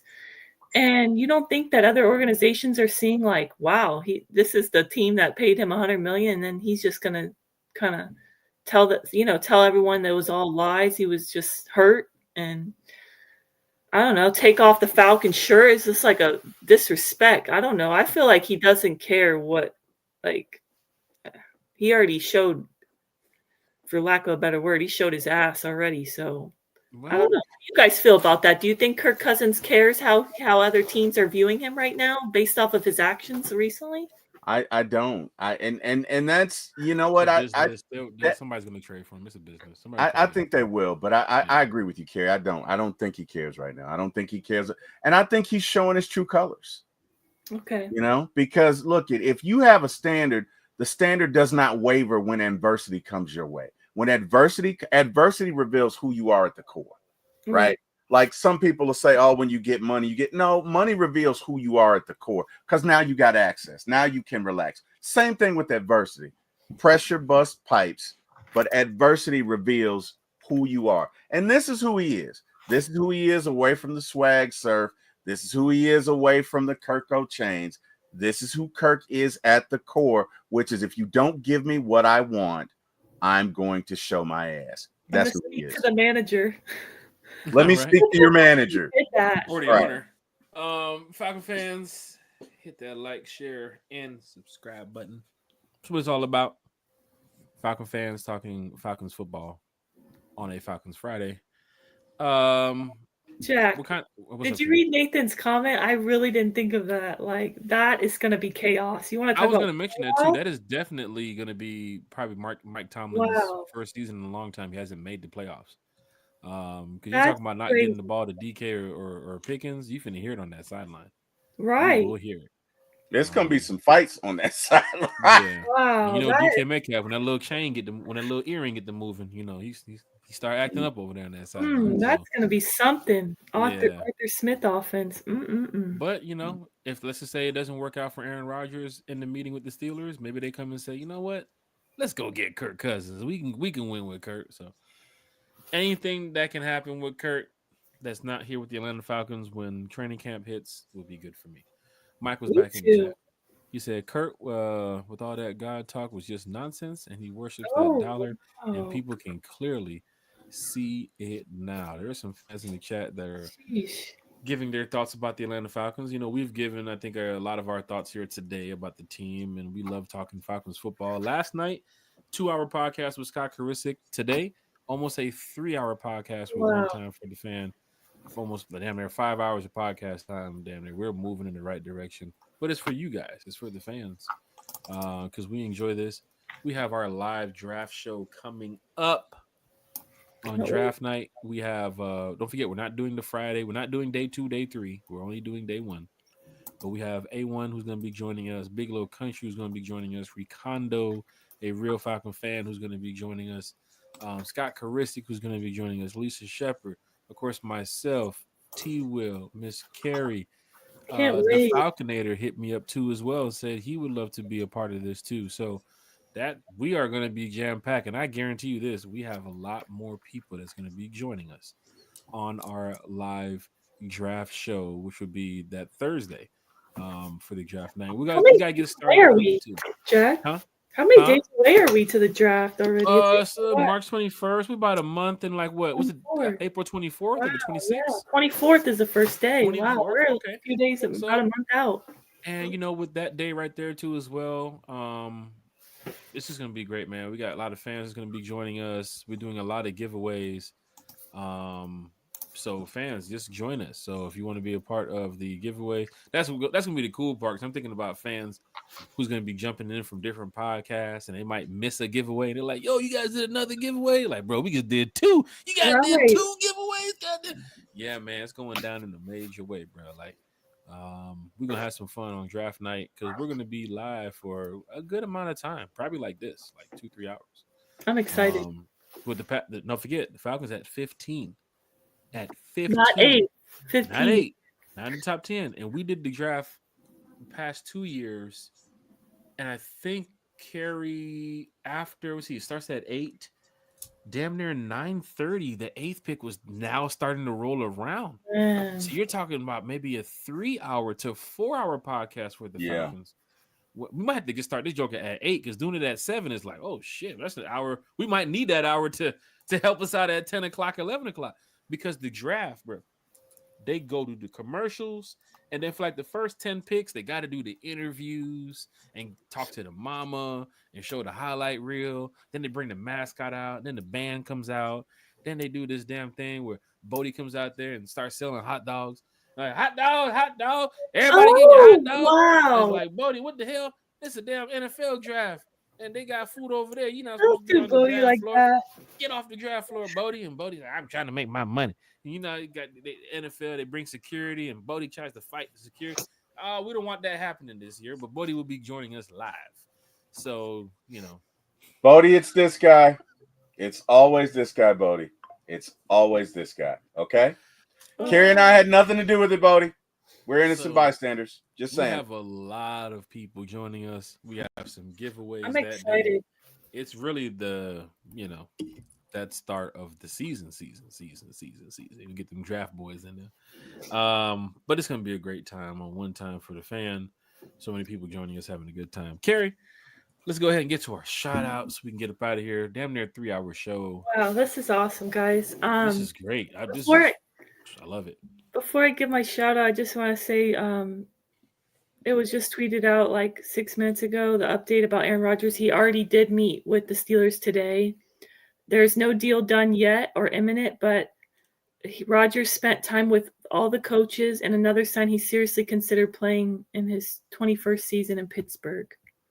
So they already met today, but no deal in place yet. But I guess they're really interested in him. That's wild, but I don't know. Maybe if one coach can handle them, it might be, Mike Tomlin. I'm just saying, but that would be wild. I don't know.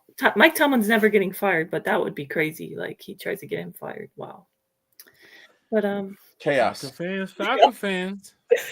Wow. But yeah, shout out to you, Jack, T Will, everyone in the chat. Like I said earlier, appreciate you all. Hope you have an awesome weekend. Hopefully we get some good Falcons news over the weekend. Maybe we make some moves. Maybe we free up some cap space with some restructures of some deals. But yeah, regardless, I'm really excited for the draft. We're about a month out. We're going to have so much fun. And I am not going to say what we're not going to do with our first pick. Just I've learned my lesson after last year's draft. So, yeah. Jack, if we draft a kicker, are you flipping tables? Possibly. First round. No. First round. First round. Oh, that's it. That's the last show for One Time for the Fan. We draft a kicker. You flipping tables? You tearing shit up? That's the last show for One Time. And my rep will be getting a call the following morning too as well.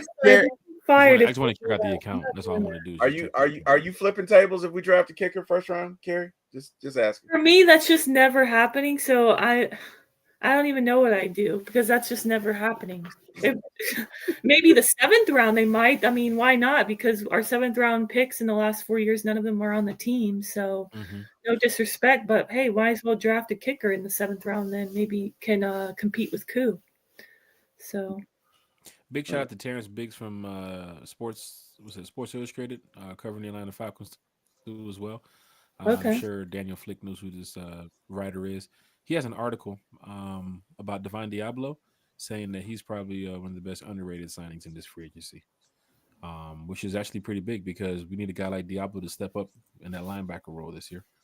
So that's good to know that, some of the players that we're bringing in is getting some love from some of the people that cover the game too as well. So T-Well, man, what you got going on? Not only with your shout outs, bro, but also your show, man. You got anything coming up today? Anything coming up this weekend? My show starts in 1 minute, 1 p.m. Oh God, no, man, no. Wait, Jordan show day? It's Friday. Oh my God, no. So I'm not gonna do a show tonight. I've got an interview on Monday. Okay.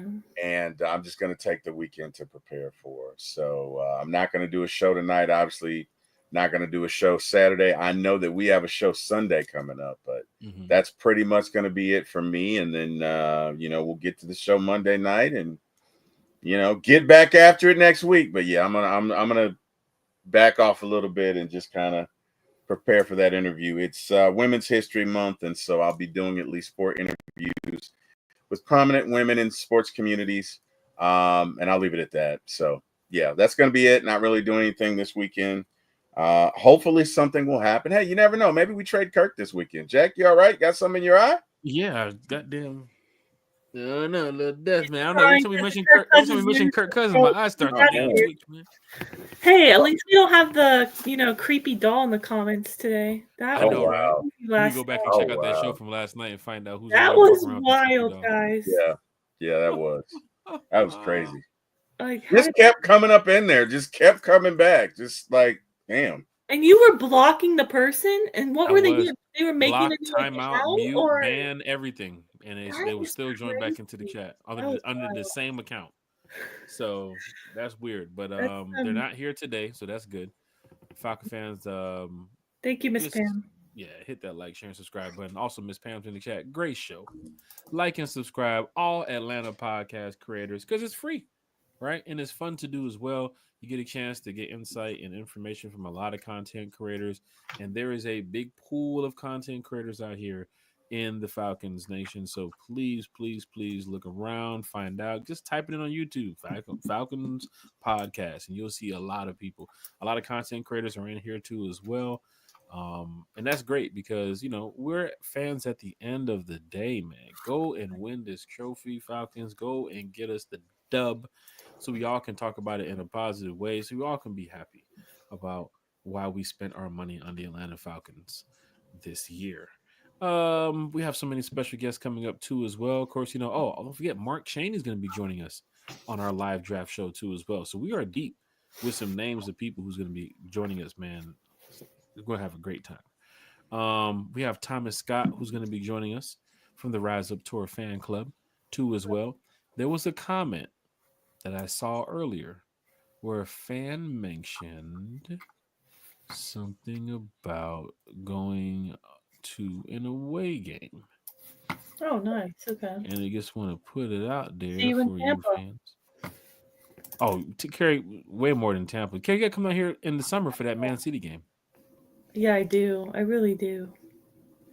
Is that in June or July? It's in July, I think. That's in June. No, June 23rd or June 24th, I believe it is.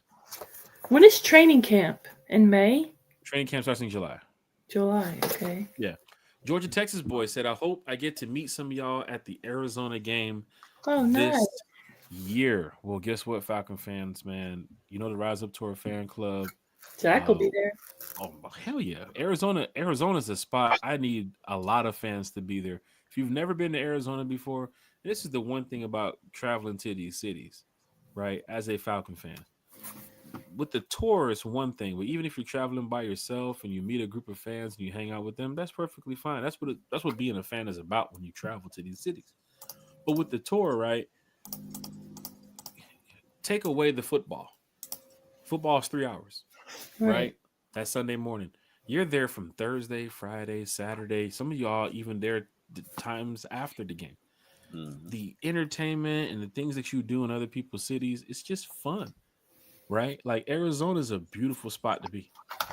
Glendale, right there next to that stadium, that Phoenix area, like right next to the stadium, man, they got the Westgate Entertainment District. All the clubs where people club and party at is right there next to the stadium. All your restaurants where you want to get some good food is right there next to the stadium. All your activities, you can book the ATV rides across the street, the hot air balloon rides. It's the damn like a big ass desert with a bunch of businesses there. Casino, Nike outlet, bar, everything, hotels, Marriott. You should see the Glendale area. Arizona's a spot fans should be like, I yo, like Arizona. you have to get to one of these away games. Arizona's one I can recommend. New Orleans is another one too as well.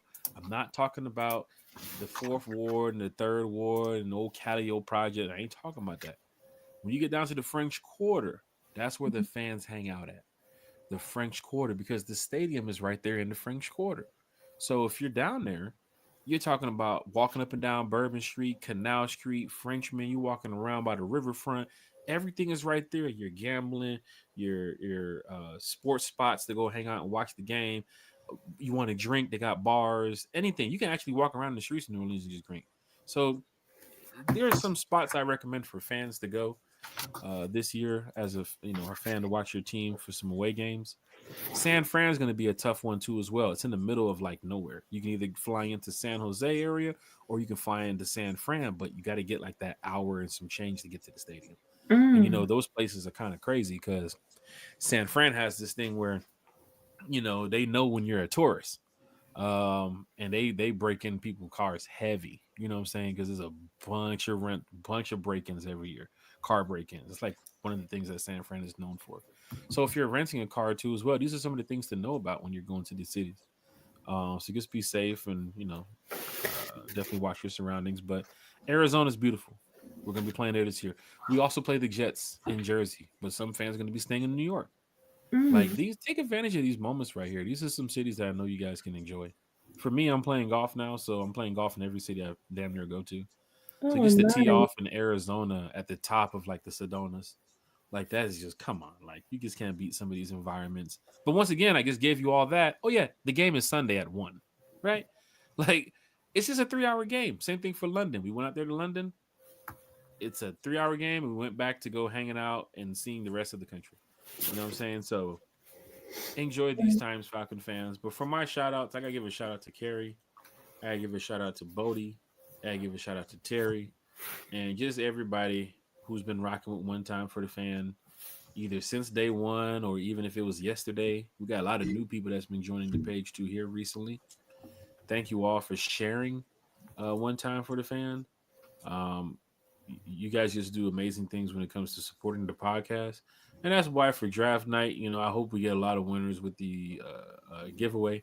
Because I want everybody to just enjoy being a Falcon fan like we do. We're not stressed. I'm about to go play golf. Terry has a show in like 10 minutes. Carrie, she's probably going to go get somebody to watch the yacht. And that's just like what we do, man. We enjoy these things. We have a good time. What Monte Carlo said, I meant to say this earlier. Blowfish tablets are good for hangovers. Sheesh. I'm good, man. I'm good. Nah, I'm ready to go out there and tee off. But yeah, I was drinking last night, so we had a good time watching some NBA and some college games. Pam Johnson's in the chat. I'll be at the Arizona game. Can't wait to meet you. We also play in New England. We also play in Indianapolis. We also play Carolina, New Orleans, and Tampa. So it's a lot going on this year. Schedule looks like to be still in our favor. I'm telling y'all, we're going to win this division this year. And everybody should be happy for that part. Then once we get to the playoffs, we got to go out there and win the Super Bowl. But I know we're going to win the division this year. I can see that happening. But shout out to everybody, man. Y'all are the greatest. Continue to be great. One Time for the Fan is from the fan for the fan. And rise up to everybody, y'all. See y'all